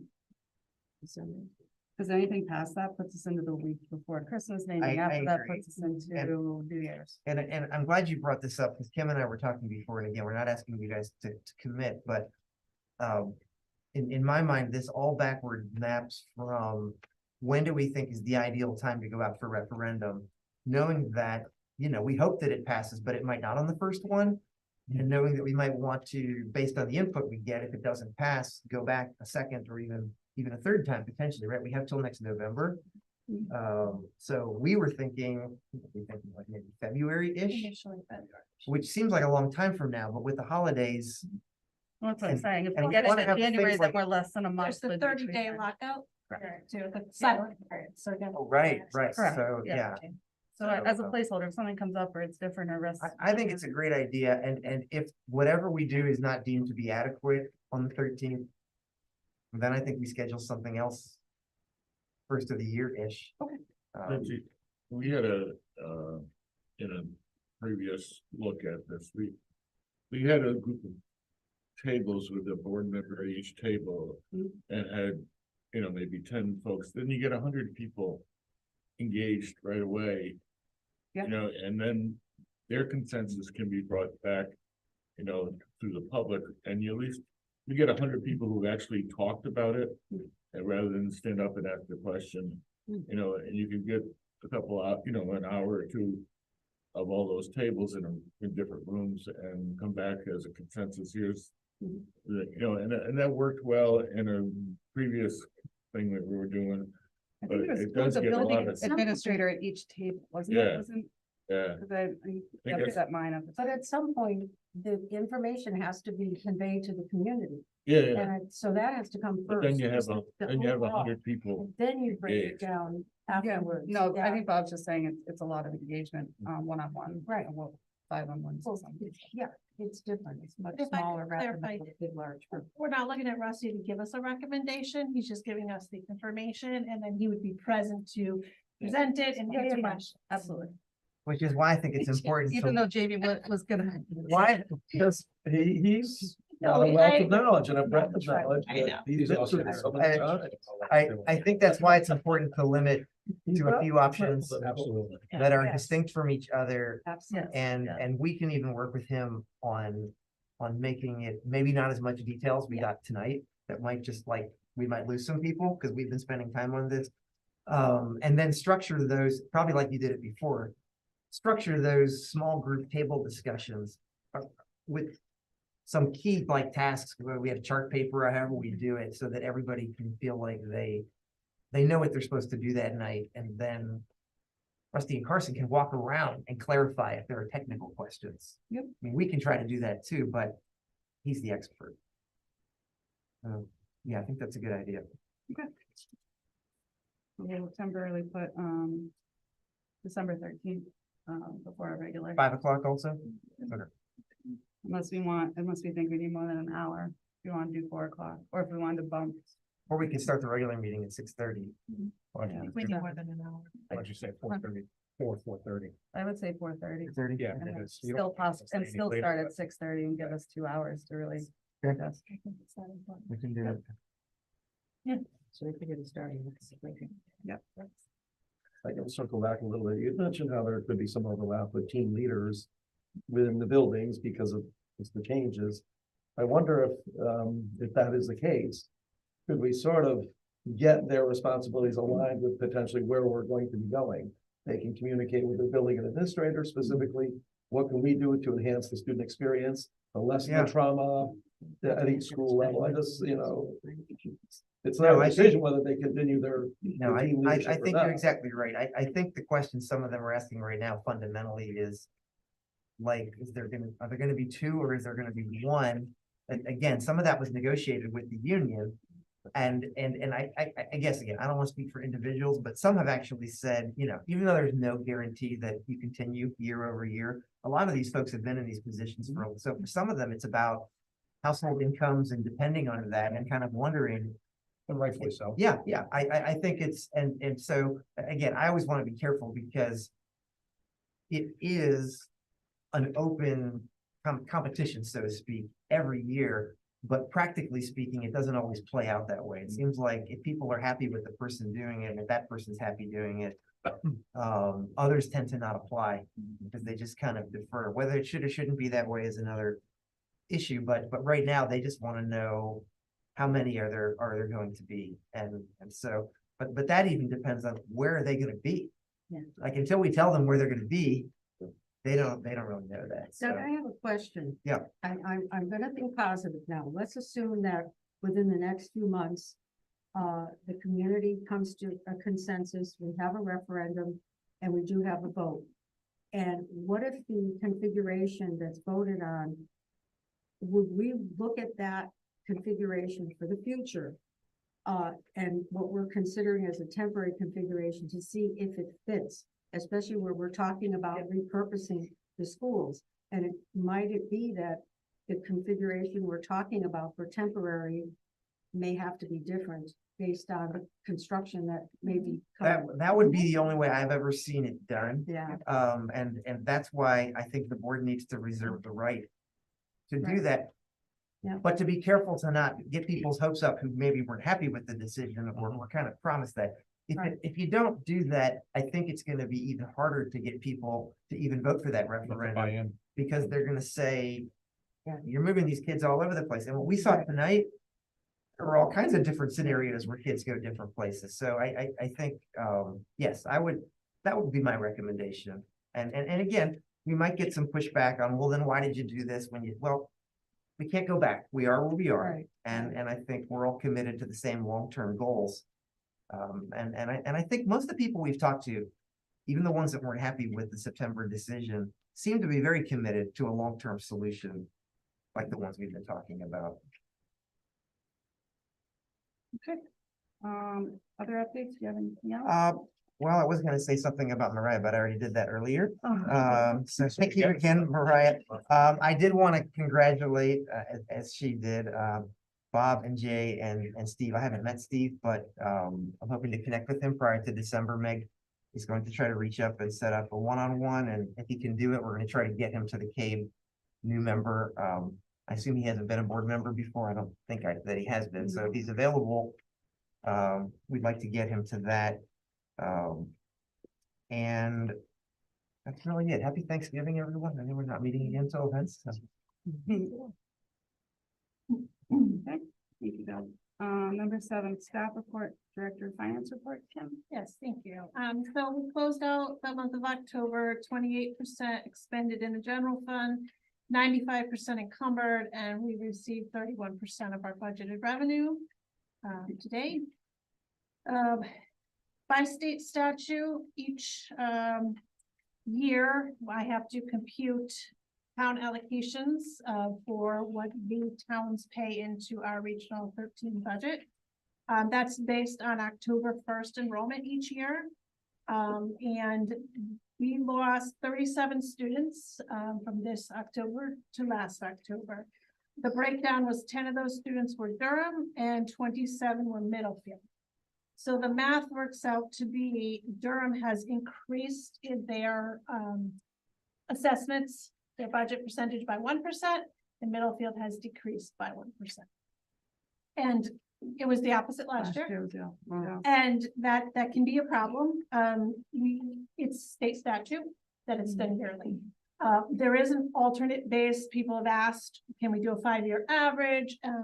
That would be something that the towns would have to construct and propose to the board of that. So that's nothing that we can do about it here. So that was communicated to the towns. I want to say it was last week or the week before, along with the backup as to how it's computed, the number of students, whatnot. Durham went from 64.65% to 65.65%.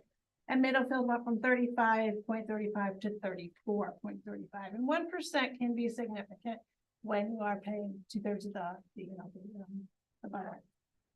So just something that we're gonna have to be aware of.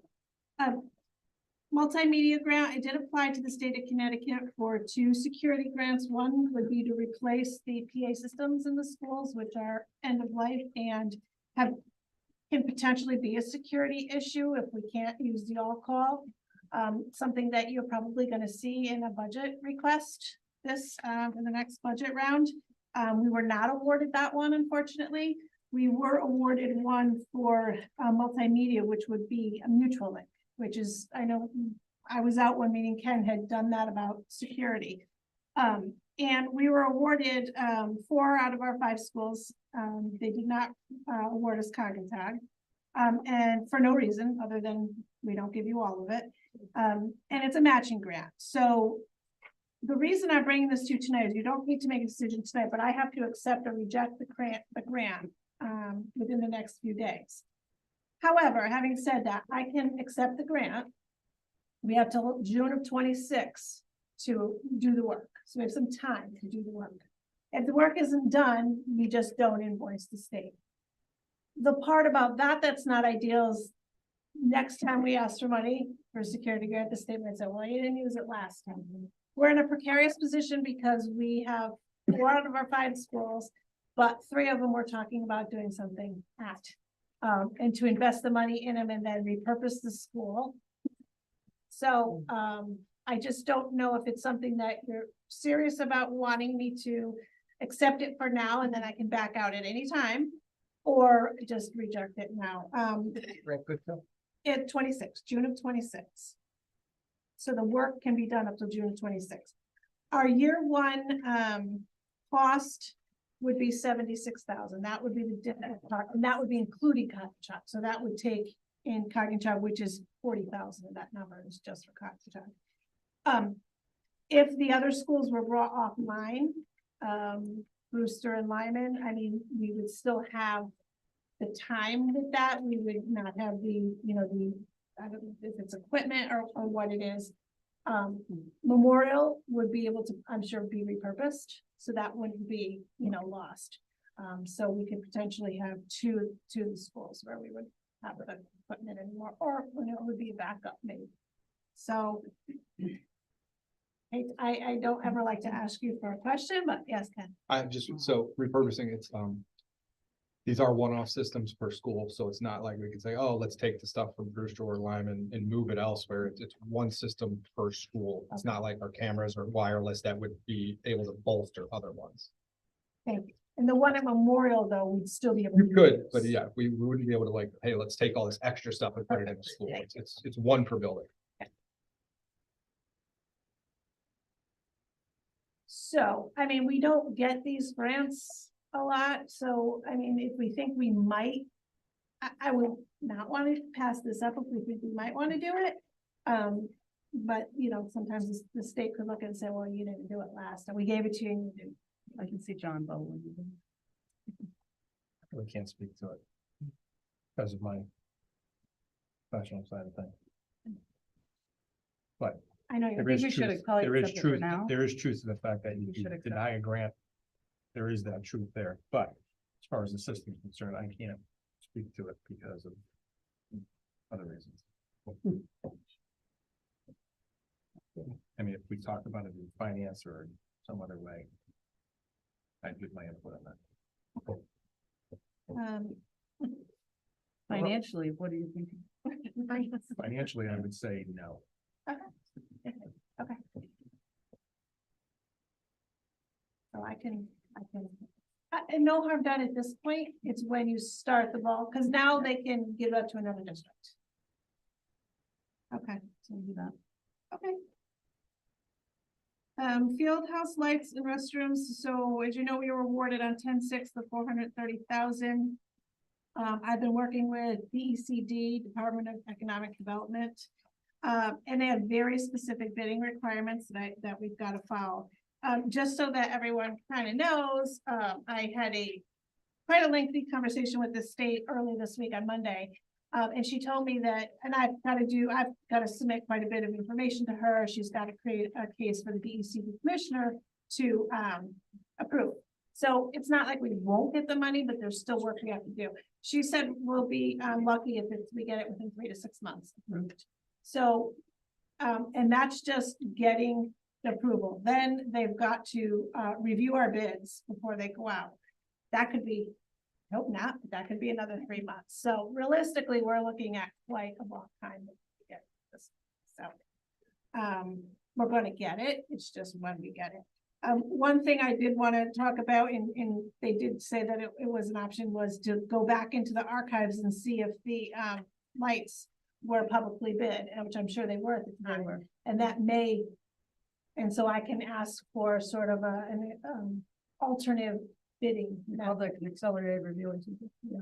And then maybe we can just get that piece to get going, but we have to do the bathrooms before the lights, so. Okay, so there's that, athletic trainer. So we're still covering games only, but we, Todd did find a, potential vendor, physical therapy and sports medicine in Middletown, so that they might be able to cover us. They gave us a sample contract, but the price is double what Select was. It's $75,000 a year, Select was 36. But the 75 would be prorated for this year because we're already halfway through. So if we wanted to move that way, and then they would cover practices and games and everything from here on out. The budget still will be a little bit over for the year, but because we haven't been using Select, that money kind of, we funnel into that. So just looking at, how I think from what I heard from the board in previous meetings that we would like to have an athletic trainer at each game. And so should we pursue that? Should I pursue that? Okay, so just, it could be a little bit over. And then that brings up, next year, if we stay with them, we've got a budget of the 75. Is anybody else using them? I will get references and towns. I don't know the answer to that. Todd, did most of that. Did the trainer ever cover any of the club stuff that's wrong? You say there was a club volleyball. Like unified club, sports stuff? Yeah, the trainer covered those. Did he? Unified, yeah. Yeah, he did. Yeah, unified, yeah. Okay. Yeah. Pension committee meeting we had last week. I've got two members whose membership expired in September, Jason and Jim Armstrong. So I'm looking for two committee members for another year term. I don't know if they would be willing to extend it for a year, but I'm just, if you know of anybody who wants to be on, I mean, it's a very minimal, you're on it too, John. But you had a 2-year term. I can reach out and ask them. Okay.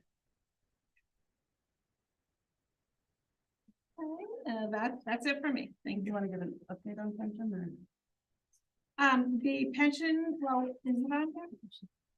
No, we can do another month. So, just had a quick pension meeting, I'll just mention it, and, the, Morgan Stanley, who's our financial advisor, Kevin Nichols, is gonna hopefully be coming in, to a January meeting, once we'll set down the date, just to give brief history. I know there's a lot of new board members who haven't had that, just a history of the pension account, and the performance. So he'd be willing to come whenever you're ready.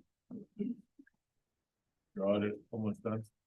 Yep, the audit is just about finished and they'll meet the timeline to get it in for December 31st. Always thank you, Kim. B, climate committee update. Jen.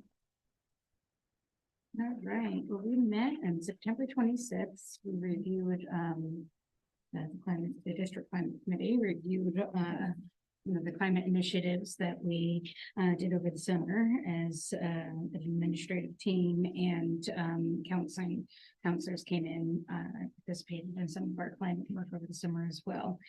As always, we reviewed our attendance and our behavior data.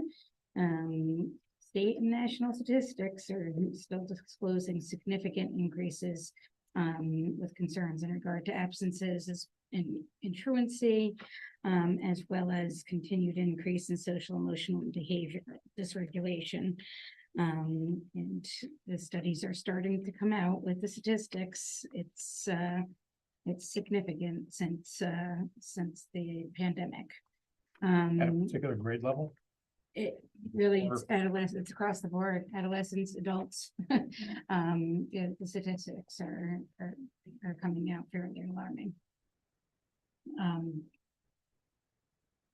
So every building has made a concerted effort in fostering District 13 for ethical value of reboot, and each principal reported out at our district meeting laundry list of what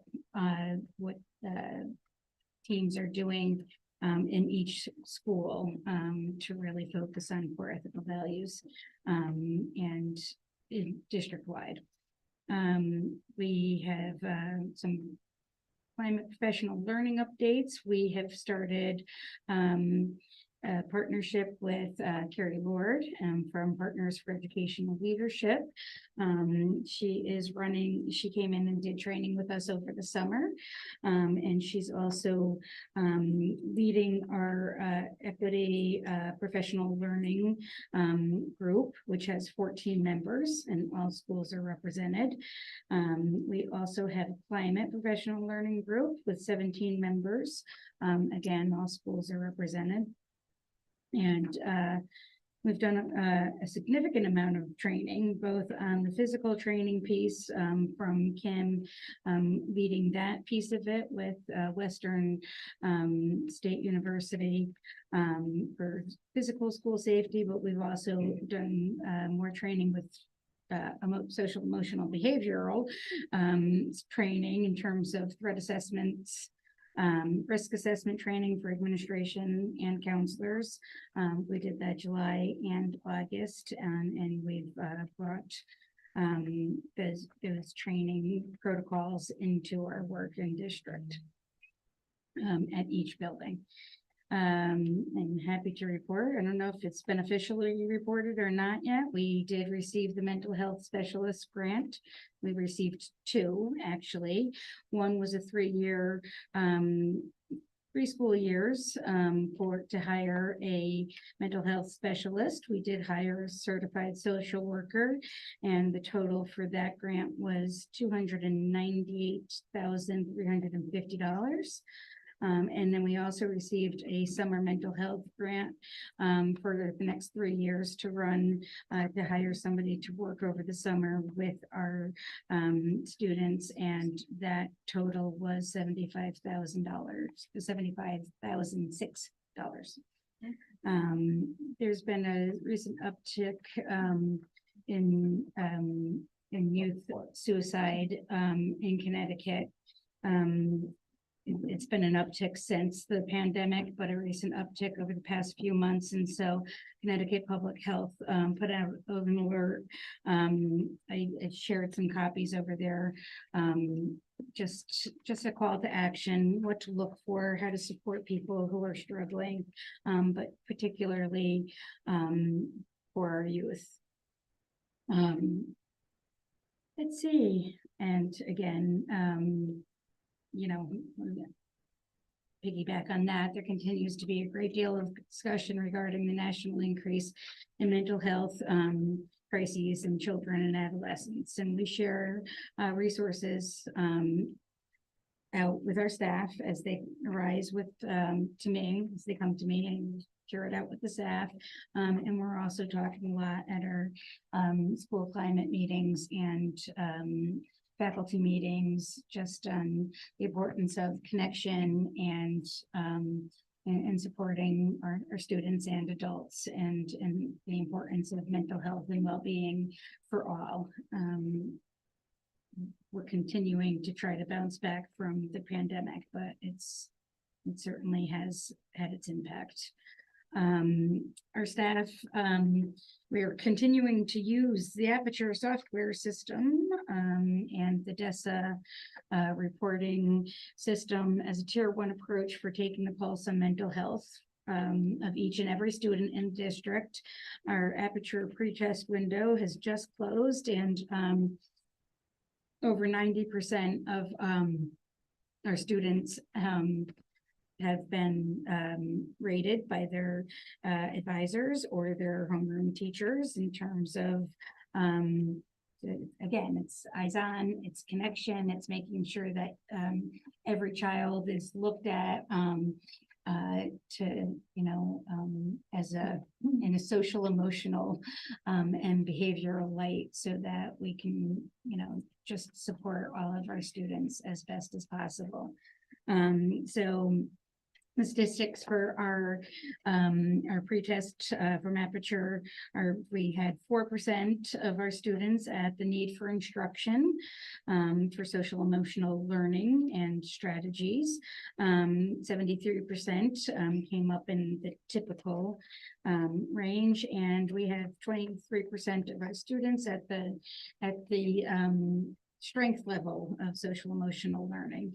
And again, each of those, each rating is tailored per student or classroom for with interventions. When people come up as a need or it comes up as a significant need in classroom, really it produces tier 1 intervention support ideas that, from a 5-minute, check-in at the beginning of the day to more structured counseling, needs for counseling as you move through the tiers. So it's a nice system. And again, for right now, the state is sponsoring that. So for districts, I do have the attendance and hospice referrals and behavioral referrals and our in-school and out-of-school suspension updates, and I will share that with you via email.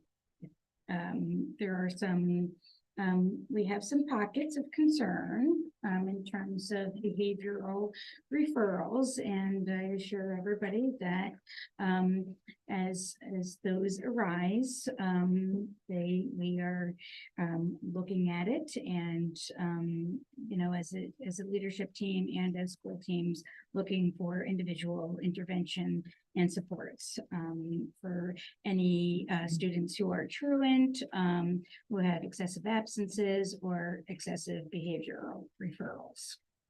But the vast majority of our students are here and doing what they should be doing, and doing it within using our core ethical values. So that's my brief. Dan. I'm reasonably familiar with Aperture, and it is a state thing for sure. They're doing it. How many teachers fill out this? I have 8 questions to do, and it's quite time consuming. I do wonder sometimes, could I really use that time to better my students? But is this really bettering the students? I have 8 questions I have to do for each student, and that's a lot of students. Are the teachers willing and able to do it, or do they need time to complete that? So they're in small groups. So our advisory to our kids are at the middle school and the high school are assigned to an advisory teacher. So those advisory teachers might add 10 or 15 students per advisory. Yep. Don't quote me on the exact number.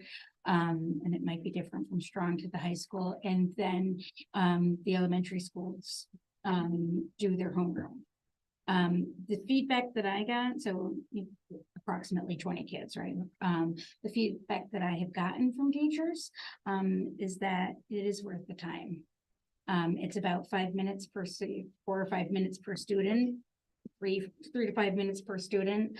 But just to stop and think about each of our children individually, and with the social emotional lens, is worth the time. So we're not doing a high school level thing where you might have. You're not doing 100 kids. Sick No. periods. No. They're just doing. It seems as though a lot of the questions, at least that our district has chosen, I don't know if they're all the same or not. It seems to be addressing students' level of empathy. Are they thinking about only themselves? Are they thinking of others? Are they trying to be considerate? Yeah. I don't know if that's the case, but I do enjoy the questions and I do think about them. And hopefully it's really good, valuable data that can be used to help the individuals and shape our policies in the future, how we do interventions. I hope so too. And what I say is, if nothing else, at least if one adult stops for 3 minutes and looks at every child in our district and to say, hey, your is your behavior, your typical behavior, has it changed, right? Because we do it 3 times a year, you know, and I think that sometimes, especially when you're looking at internalizing behavior, those aren't the kids we stop and think about. Right? But if we have to stop and think about all of our students, you know, it might shed some light on how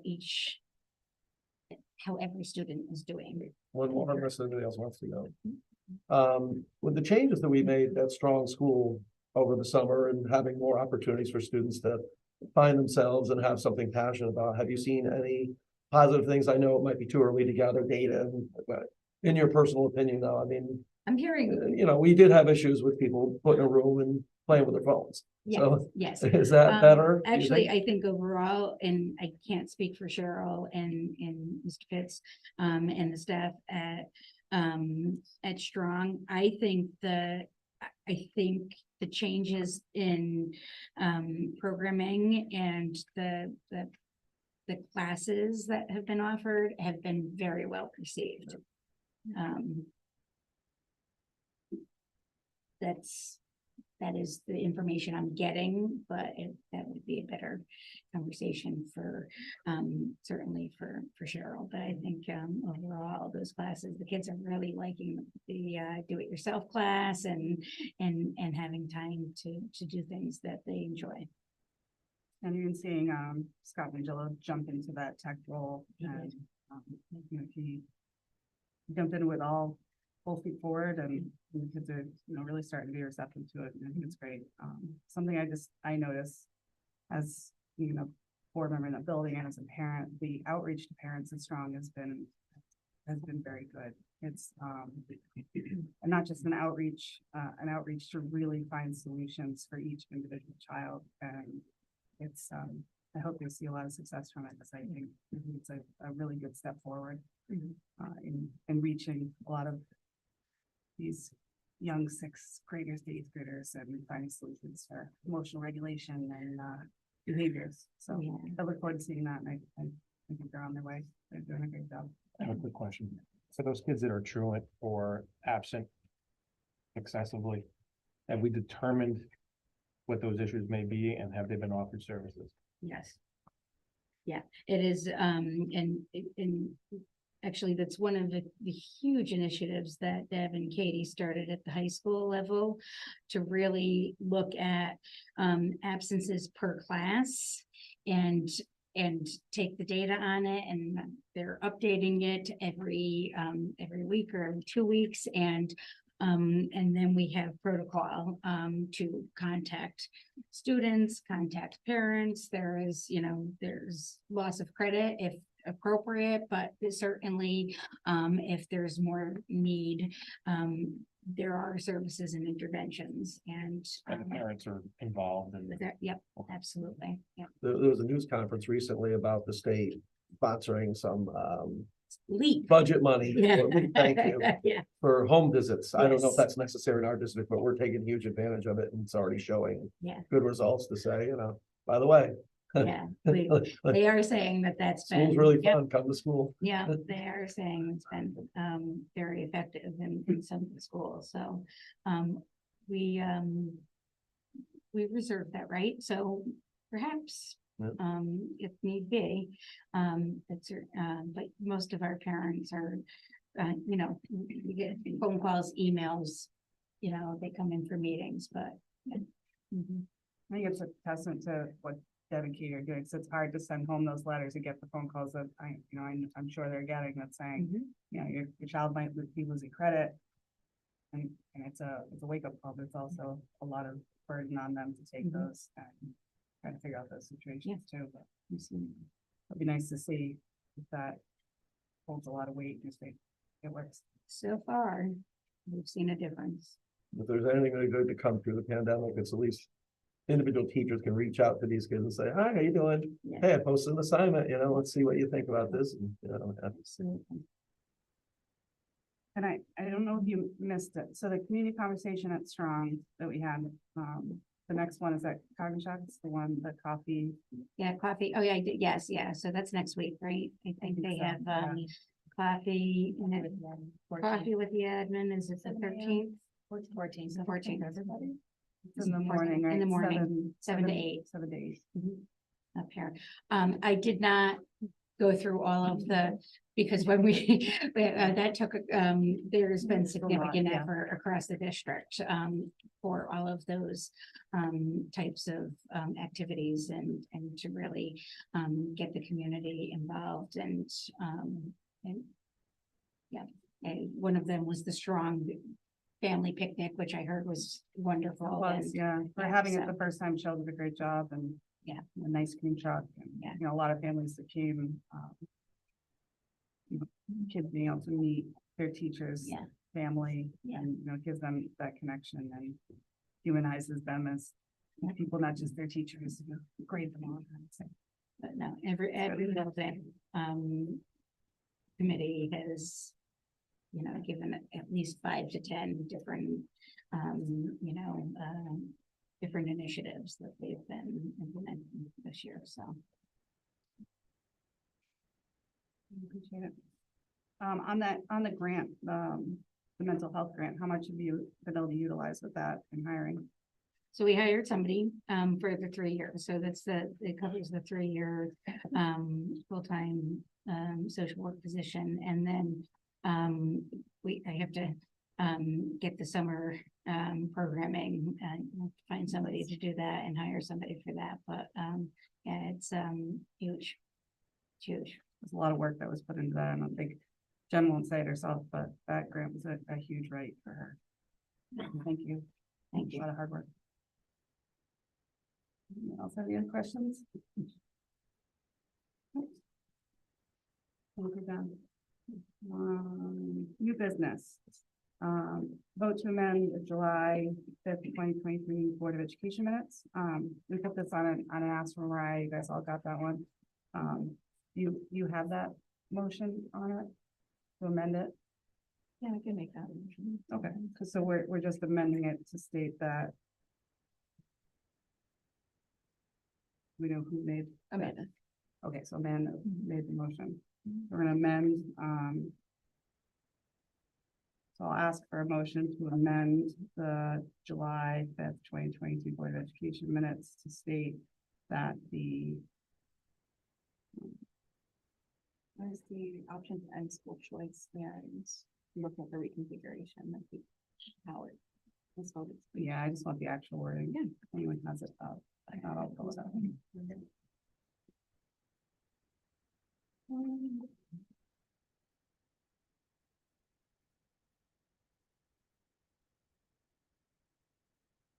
Towards the end. Probably, I think I sent you an email as well. It's not in the email. Right. Yeah, where it wasn't. Oh, if it's not in the email that I sent you, is it? I don't think that portion.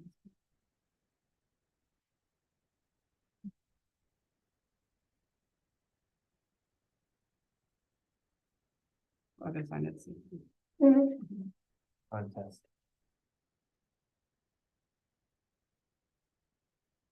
It was a really long meeting. Okay, so old business A. It's on page 12. Yep.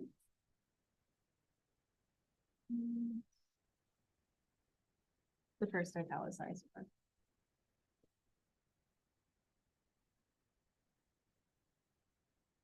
Let me say who made the motion.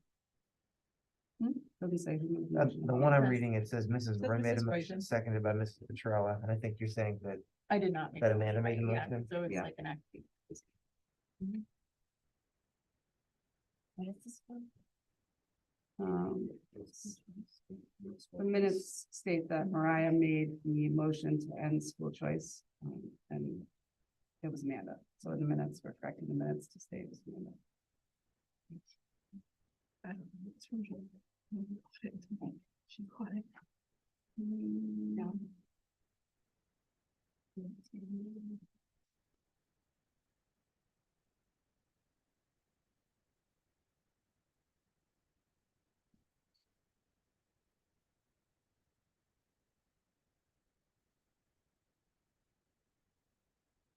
My computer's frozen. So, okay, so it says, so we're gonna amend it to state. Ms. Betty made a motion, second by Mrs. Petrella, to eliminate kindergarten school choice in the 2024-2025 school year. Do I have a motion? Yeah, Mariah, second. Second. Was that when everybody voted yes? That same Yes, meeting? yeah, no, Was it everyone voted, yeah, questioning he's questioning who made the First motion. motioned it? Yeah, there was just an accusation made, and I went back and I was like, I don't think I made that, so I watched it and just. Just cleared it over up. the initiation of it, not the actual vote of it. No, like, just the initiation, like Yeah. the motion. Yeah. Motion of it. Yes. Yeah, it was still, that vote was unanimous, but it's Right. just the motion. Okay. So simple change, all those in favor? Aye. Aye.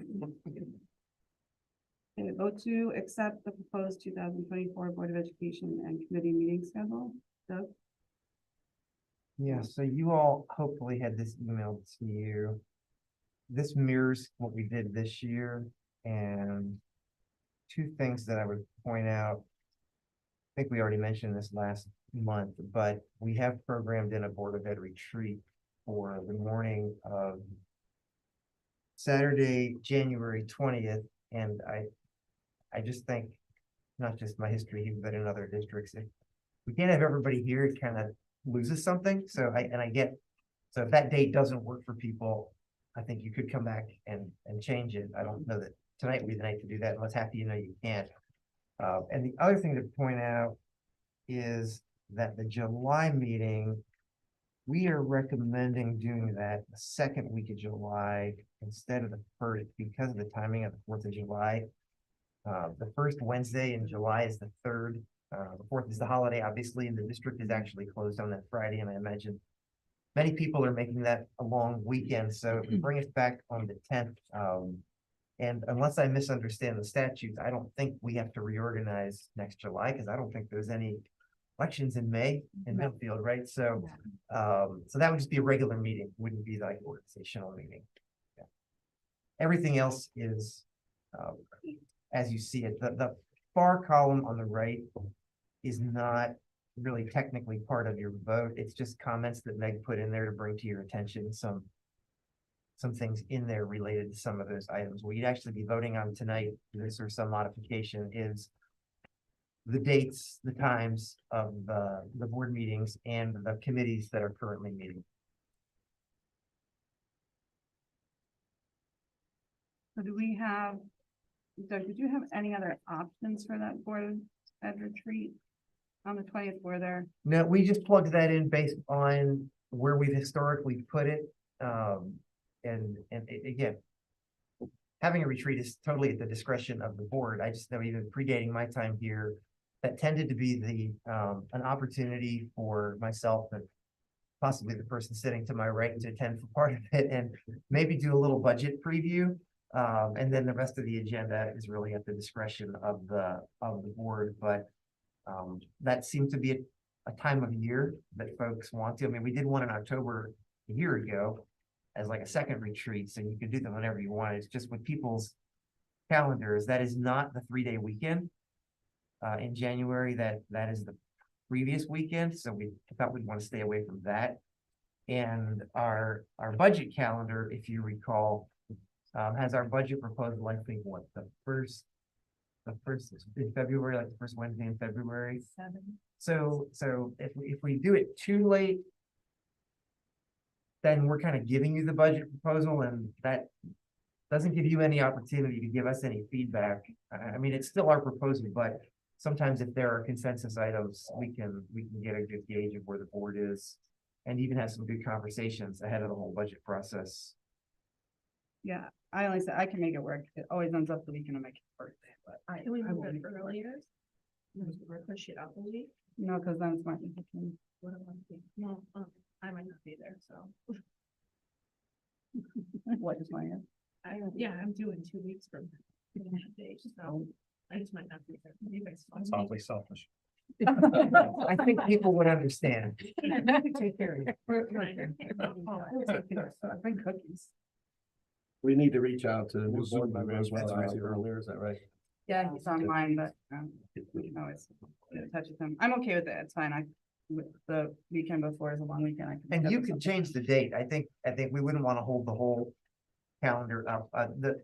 We haven't got into the 9,000 series yet, but the Shipman recommendation is that you approve this calendar at this time, so that, again, we only have one board member changing, but the idea is that you wouldn't ask new board members to come in at their first meeting and approve the board calendar when they don't really have a context for that. So this is historically when we've kind of done it. I'm okay with doing it. So, make a motion to accept the proposed 2024 Board of Education and Committee meeting schedule. Motion. So, Lucy, second. Second. Amanda. Discussion. And that. All those in favor? Aye. Aye. Okay, policy review. Bob, you're up.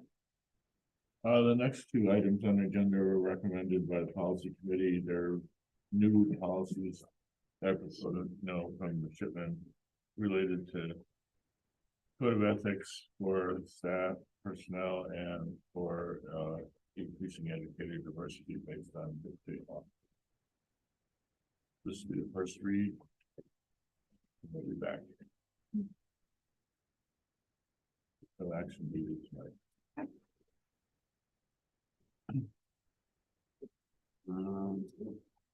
Policy review, policy committee meeting. We got, last week. Yeah. And we worked on those two that we just talked about. We still had a large debate on, funding issues for school-sponsored activities or non-school sponsored activities.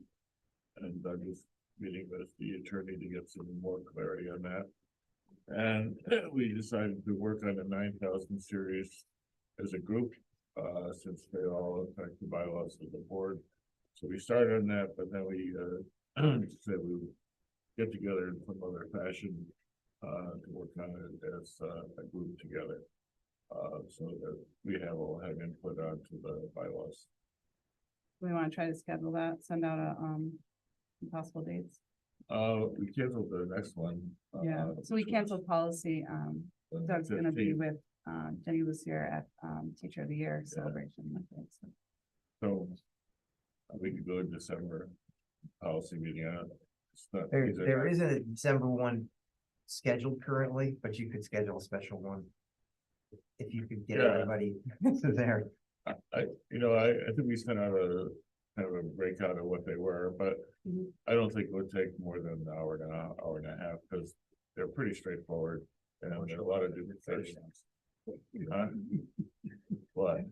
Go ahead, what'd you say? I said, so we show up at 3:30 now.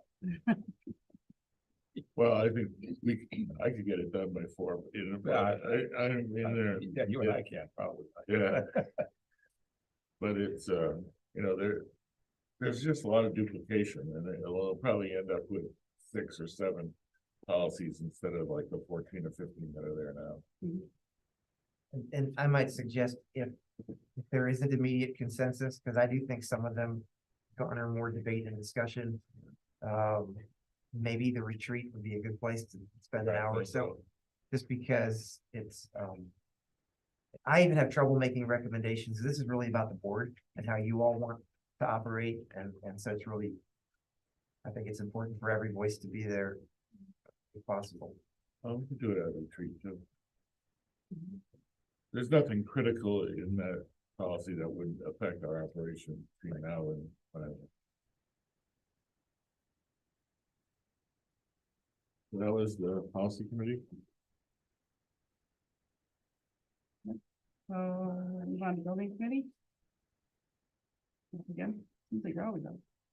Yeah. All right, the building committee accepted the phase 2 of the Picket Lane, and authorized payment. You don't need our vote on that payment, do you, Kim?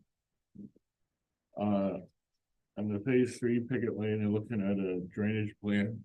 Darren is working out with Nathan Jacobson, trying to get a drainage plan that will be put into a phase 3 of the project.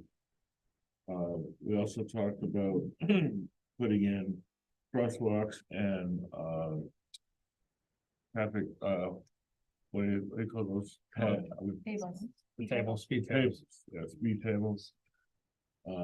And crosswalk markings, and so those we're gonna be talking to the fire department and police department about locations of those.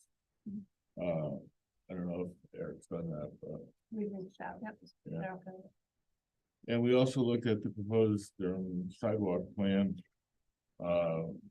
which we received, and the building committee is gonna meet with the town, with Brian Curtis, the town engineer, try to look at it.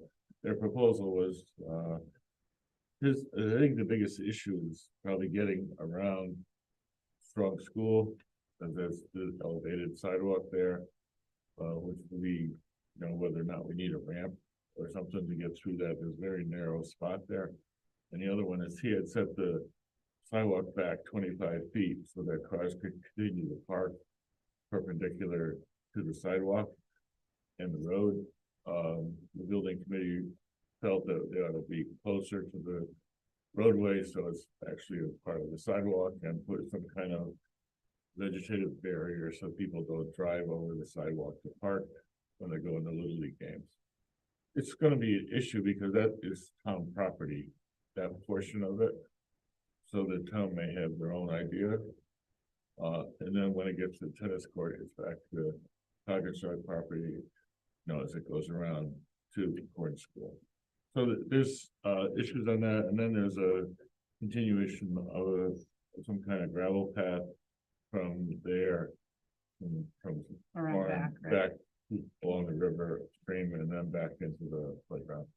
So it was a pretty nice layout. It just, there's gonna be some issues, I think, on the distance from the roadway.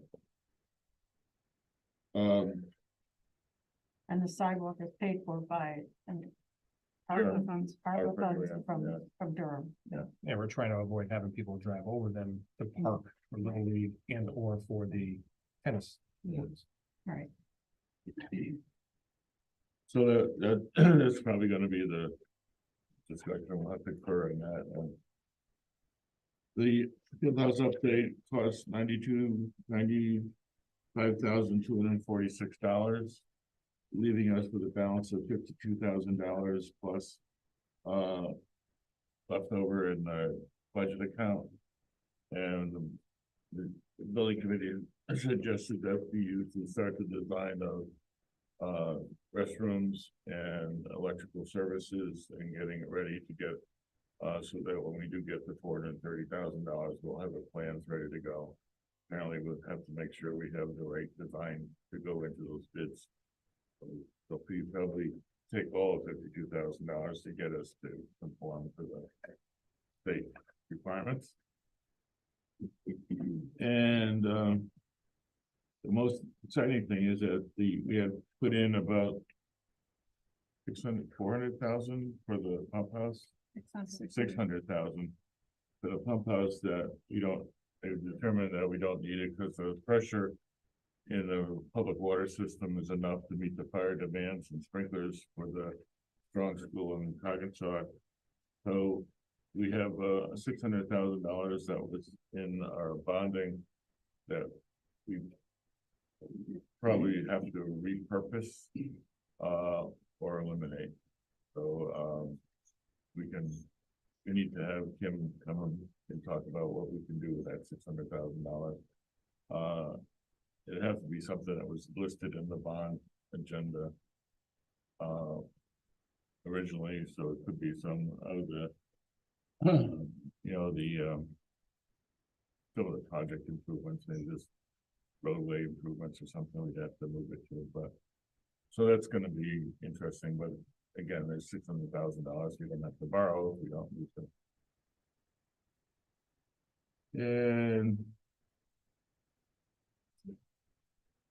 so that was about it. I think. Thanks a lot. Good meeting, yeah. I think you. All within an hour. It was quick. 40 minutes. But it definitely shows the value of that committee, again, with the amount of savings that has happened, not only with the paving Now the pump house, field house.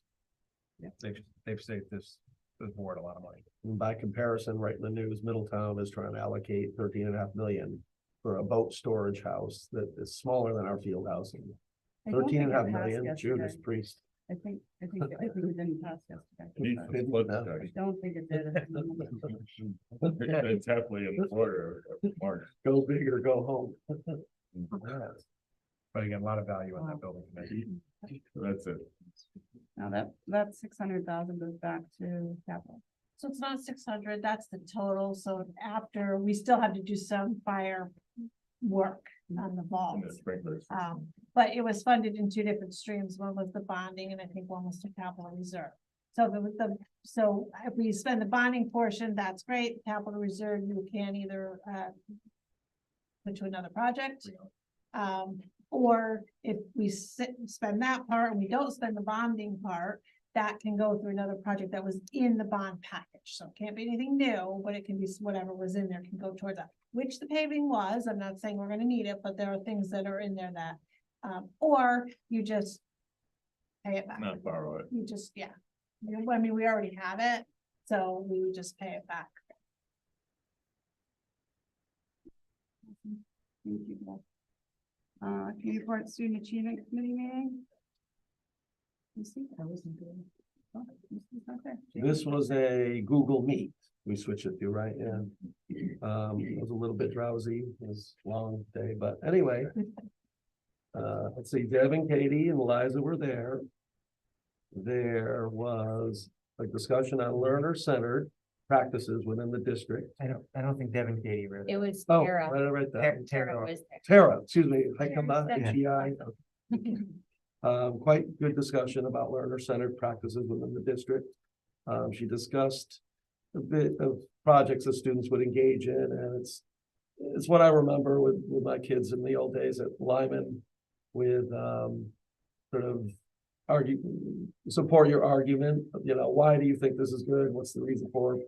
Back it up with all that. And that can be embraced throughout all grade levels, I think. And I don't remember the exact pertinence to what grade level she was talking about, but make a claim, provide evidence, what's your reasoning for all that. And that was quite interesting and engaging for me. Let's see, I do see a bit of talk about new teacher evaluation update. I don't know if that really fit into the student achievement, but that is changing at the state level. So we're gonna sort of see what that looks like, as everybody says today. So hopefully that's something that the union will like and will be a little bit more supportive of the teachers and not looked upon as a penalizing thing to teachers and, you're bad, we need to make sure you're getting good. It shouldn't be that way. It should be supportive and really let a teacher sort of shape themselves and to the betterment of the students. A little more freedom and professional development, all that stuff comes along with it. We had an update on the EL program, which I think Maura's probably more adept at speaking about that, I think. It was me. Yeah. And then a bit about the SBAC plan, which I can't quite remember honestly, but we did finish things up talking a bit about the high school capstone presentations where the students convey their experiences in the district, how they're feeling about where they're going in the future. I believe that's what it's all about, right? Yeah, and if I could add, not that you have a lot of free time on your hands, but at the next one, we are going to bring Deb and Katie. Maybe that's what you had in your Yes, I wrote notes. November 1st. So you but- talk about some really exciting work around career pathways. That again, we teased a little preview last time, but we're actually going to bring them and maybe even some other teachers from the high school that have been doing some quality work this fall, along with Liza and a few others. So yeah. And under the EL, Liza and Stephanie talked like they've reached out to 2 different districts that they're collaborating with to try and find solutions for a lot of the frustrations and work that goes into this EL curriculum. It is incredibly tough on the teachers right now. They're going home at night and they're spending hours and hours making sure that it fits for the grade level and for each individual student. Not to mention a lot of the grades trying to tailor it for all the different IEPs and the needs of each student. So they're working hard to find solutions for that. So we really appreciated that. On the SBAC, I think that's the only one you need to report on. We asked for a little bit more data on SBAC and an improvement plan. You guys went through some different ways that we'll get to that, and hopefully next meeting we'll have some more information on that. Is there a grant that's currently being used with Middlesex with collaborating with Meriden and others to do some programming outside of the school district? The pathways, Is that what it is? there's the pathways, it's a dual enrollment grant by the state. Yep. We did get awarded the allotment for the size of our district, and we are working, with, Goodwin. Yeah, we're working with Goodwin currently for our, as, someone's the consultant to help direct those pathways. We're seeing what courses we currently have, what courses we could, bring in, how we can articulate, meaning, make them, dual credit, one high school credit, one college and college credit as well, within the high school itself, within that one course. So that's the work we've been doing. I And do that remember is Dr. grant-funded. Darcy was a bit concerned with that connection a little bit with the Goodwin, the for-profit thing and so on, but That is, I'd like to hear You more. wanna keep an update on that? I know she's not here, but. yeah, we did, it is not, for profit. The university. It used to be? It used to be, but, it is currently not for profit. And the fees are the same that UConn and, UConn is charging as well for their consultation. So we did look into that. My understanding is Goodwin used to own the Stone Academy that's in the news, and that was their for-profit wing. That's what my thought was on how that connection was made. And, you know, they're not always bad things to be for-profit, honestly, but. Oh, it's of course welcome to always look into things. You know, it's a good reminder always to make sure that all the T's are crossed and I's are dotted. So we welcome the questions, of course, but I did look into that further. And that's longer what- discussion for next student achievement, but I think the other thing that was mentioned and will reinforce is that just because we're using the individual at Goodwin to help coordinate, we're looking at a lot of different institutions of higher education to grant this dual enrollment or articulated, whatever the new term is for that. I used to call it dual enrollment, but basically they're helping us find the courses that will match what our kids need at a number of different places. So we're not going exclusively to Goodwin for that. But I think that's a huge thing that needs to be communicated. I have had a few questions from a few parents and even in the community that we were going away from UConn altogether. And it's something that the parents are really still very excited to have in the district. And it's good just to not to have that misconception out that we are going, you know, that we're going away from UConn and choosing a different program. And again, so they read our committee meeting minutes and you know, it hasn't come out. So my feedback would be to reiterate with the high school community that. Yeah, I mean, Deb had a great faculty meeting that a number of us were part of earlier this week, and there's a lot of energy in that staff to move in this direction, because there are so many more kids that could participate. And whether they get college credit or not, just pursue their passions and right now the college level offerings are kind of limited at Coggins-Jog, and part of that, correct me if I'm wrong, I've been in all the meetings. UConn has a higher standard for a teacher certification than some of the other universities do. So even though our teacher can be qualified in teaching basically the same curriculum, if they don't have the exact UConn certification standards, we can't offer it.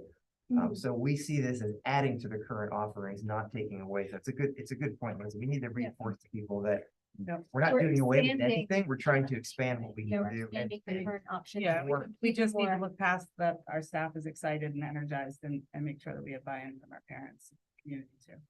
That's all my feedback. I think you're right. I think in my experience, when you start offering more opportunities for college credit to be earned at high school, that is a selling point to many a parent. I mean, having two that just went through, it was a big selling point for our kids when they were in high school, for sure. Yeah, good thinking. Okay, anything more on communication? Moving on, ACES update, ACES has a lot of pretty exciting things going on. They're currently going through, very similar to us, buying a new building, renovating it for, one of their major programs. So they're seeing a lot of the same things that we are. So I've asked, the executive director if, I could share some of that information with the board, you know, as we move along with our building studies. And, I haven't heard back from him yet, but we have a meeting tomorrow. I'm currently now policy chair for ACES, so I've gotten a lot of really good insight on the stuff that's coming down from the state mandate wise and how they're implementing policies and changing policies. A lot of the stuff that's coming down from the state, there's a lot of grace periods that we can start enacting something. We just had a policy last week that we just decided to wait on, even though the state has mandated it happen.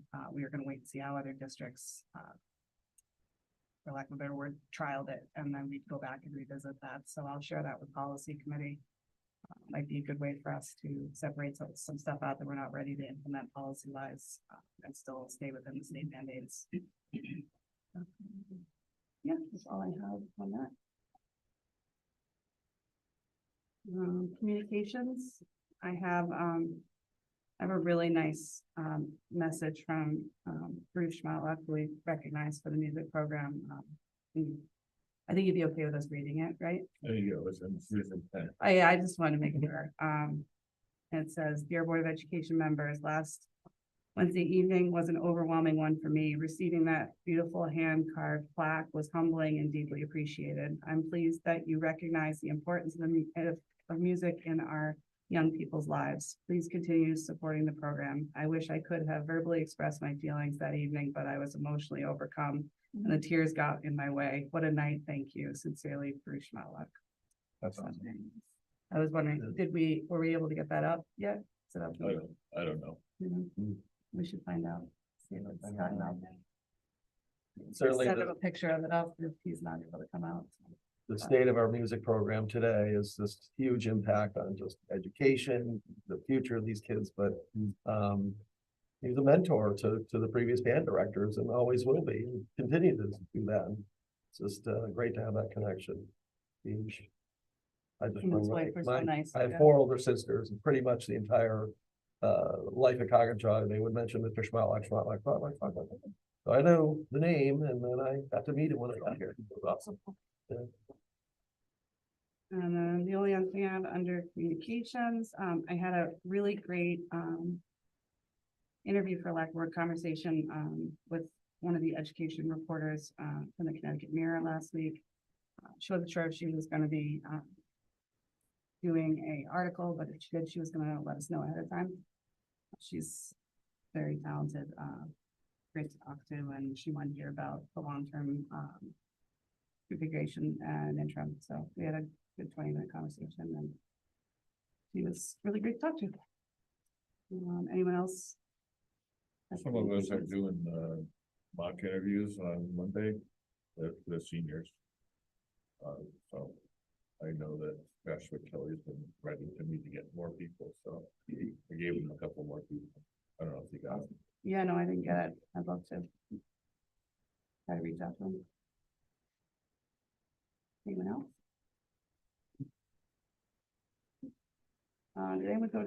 Did you go to Unified? Unified, it had, Channel 8 was there the other day with Strong, with Strong, Talking Strong, so I hadn't heard how that went, but no, it seemed pretty exciting. I was there. Yeah, it was great. Did the segment come out? I didn't see it or anything. I haven't seen the segment. I don't know. Yeah, If so it we did it, broadcast then now, you you have never to know. be- It could have been 4 o'clock or 7 o'clock. It's all day long program. Did you all get the communication about Special Olympics and Unified in Panama? I think Deb put that out. Oh, that we received a grant from Special Olympics International to do an exchange program with Panama. That's a $95,000 grant. Does it have to be used in a certain amount of time, or What's that? does that have to be used in a certain amount of time? Are they I looking- did, it's literally going to Panama and having students, unified students from Panama to come to us, and for, I don't know what the time span is. I don't know if it's for a full week or. Would it be this school year or next? This school year, so over the summer, yep, also it's hugely exciting. Yeah, I think it's great that we have Russia and Panama coming. here. yes, yeah. There goes Bob bringing it up. No, but I think, Full circle.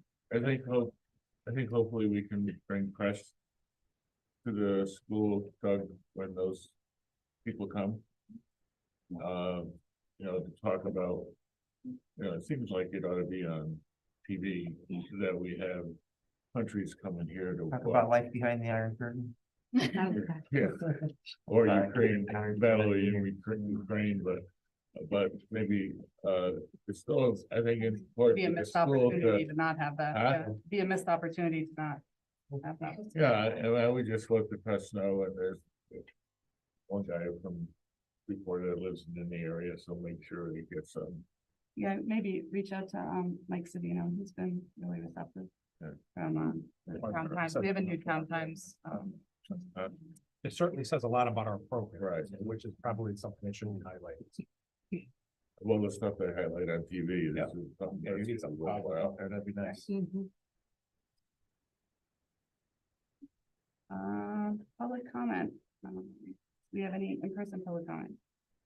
Tanya, back.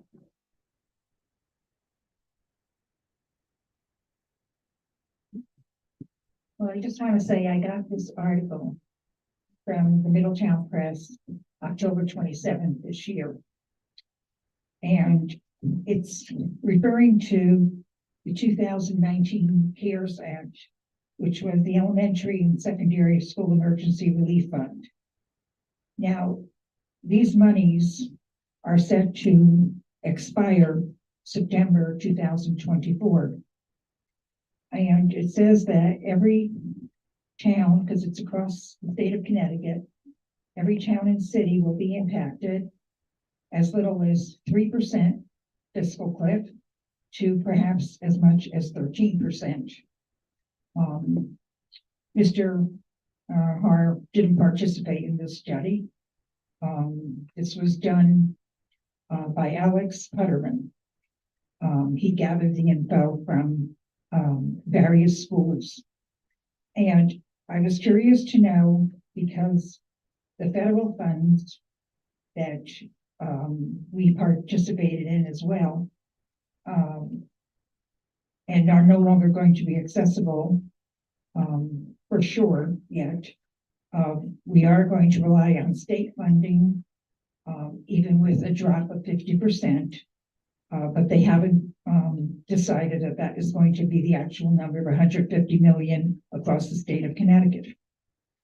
So with this looming overhead, I was curious to know if you might disclose the number of dollars already expended relevant to both sources. And would you please submit that in writing so that it could be a public record relative to the budget, upcoming budget, because it certainly will have an impact, I figure. And when I'm hearing numbers tonight of possibly 290,000 in one area and quite extensive spending for remodel of a school, and then furthermore the whatever you call the house now, the sports complex thing, with a matter of the pump house and bonding package or not. I think the public needs to have this information moving forward, as well as figures and not guesstimates. So I would appreciate whatever information, Kim, that you might be able to process for all of us, the board, the public. Thank you. Done. Do you have any other in-person public comment? Do you have any? No, I don't have anyone online at all. Okay, I will take a motion to adjourn. Many, second. Lucy, all those there. Aye. Yeah. Standing wall. I'm sure one thing I do would like to come. You're welcome. Yeah.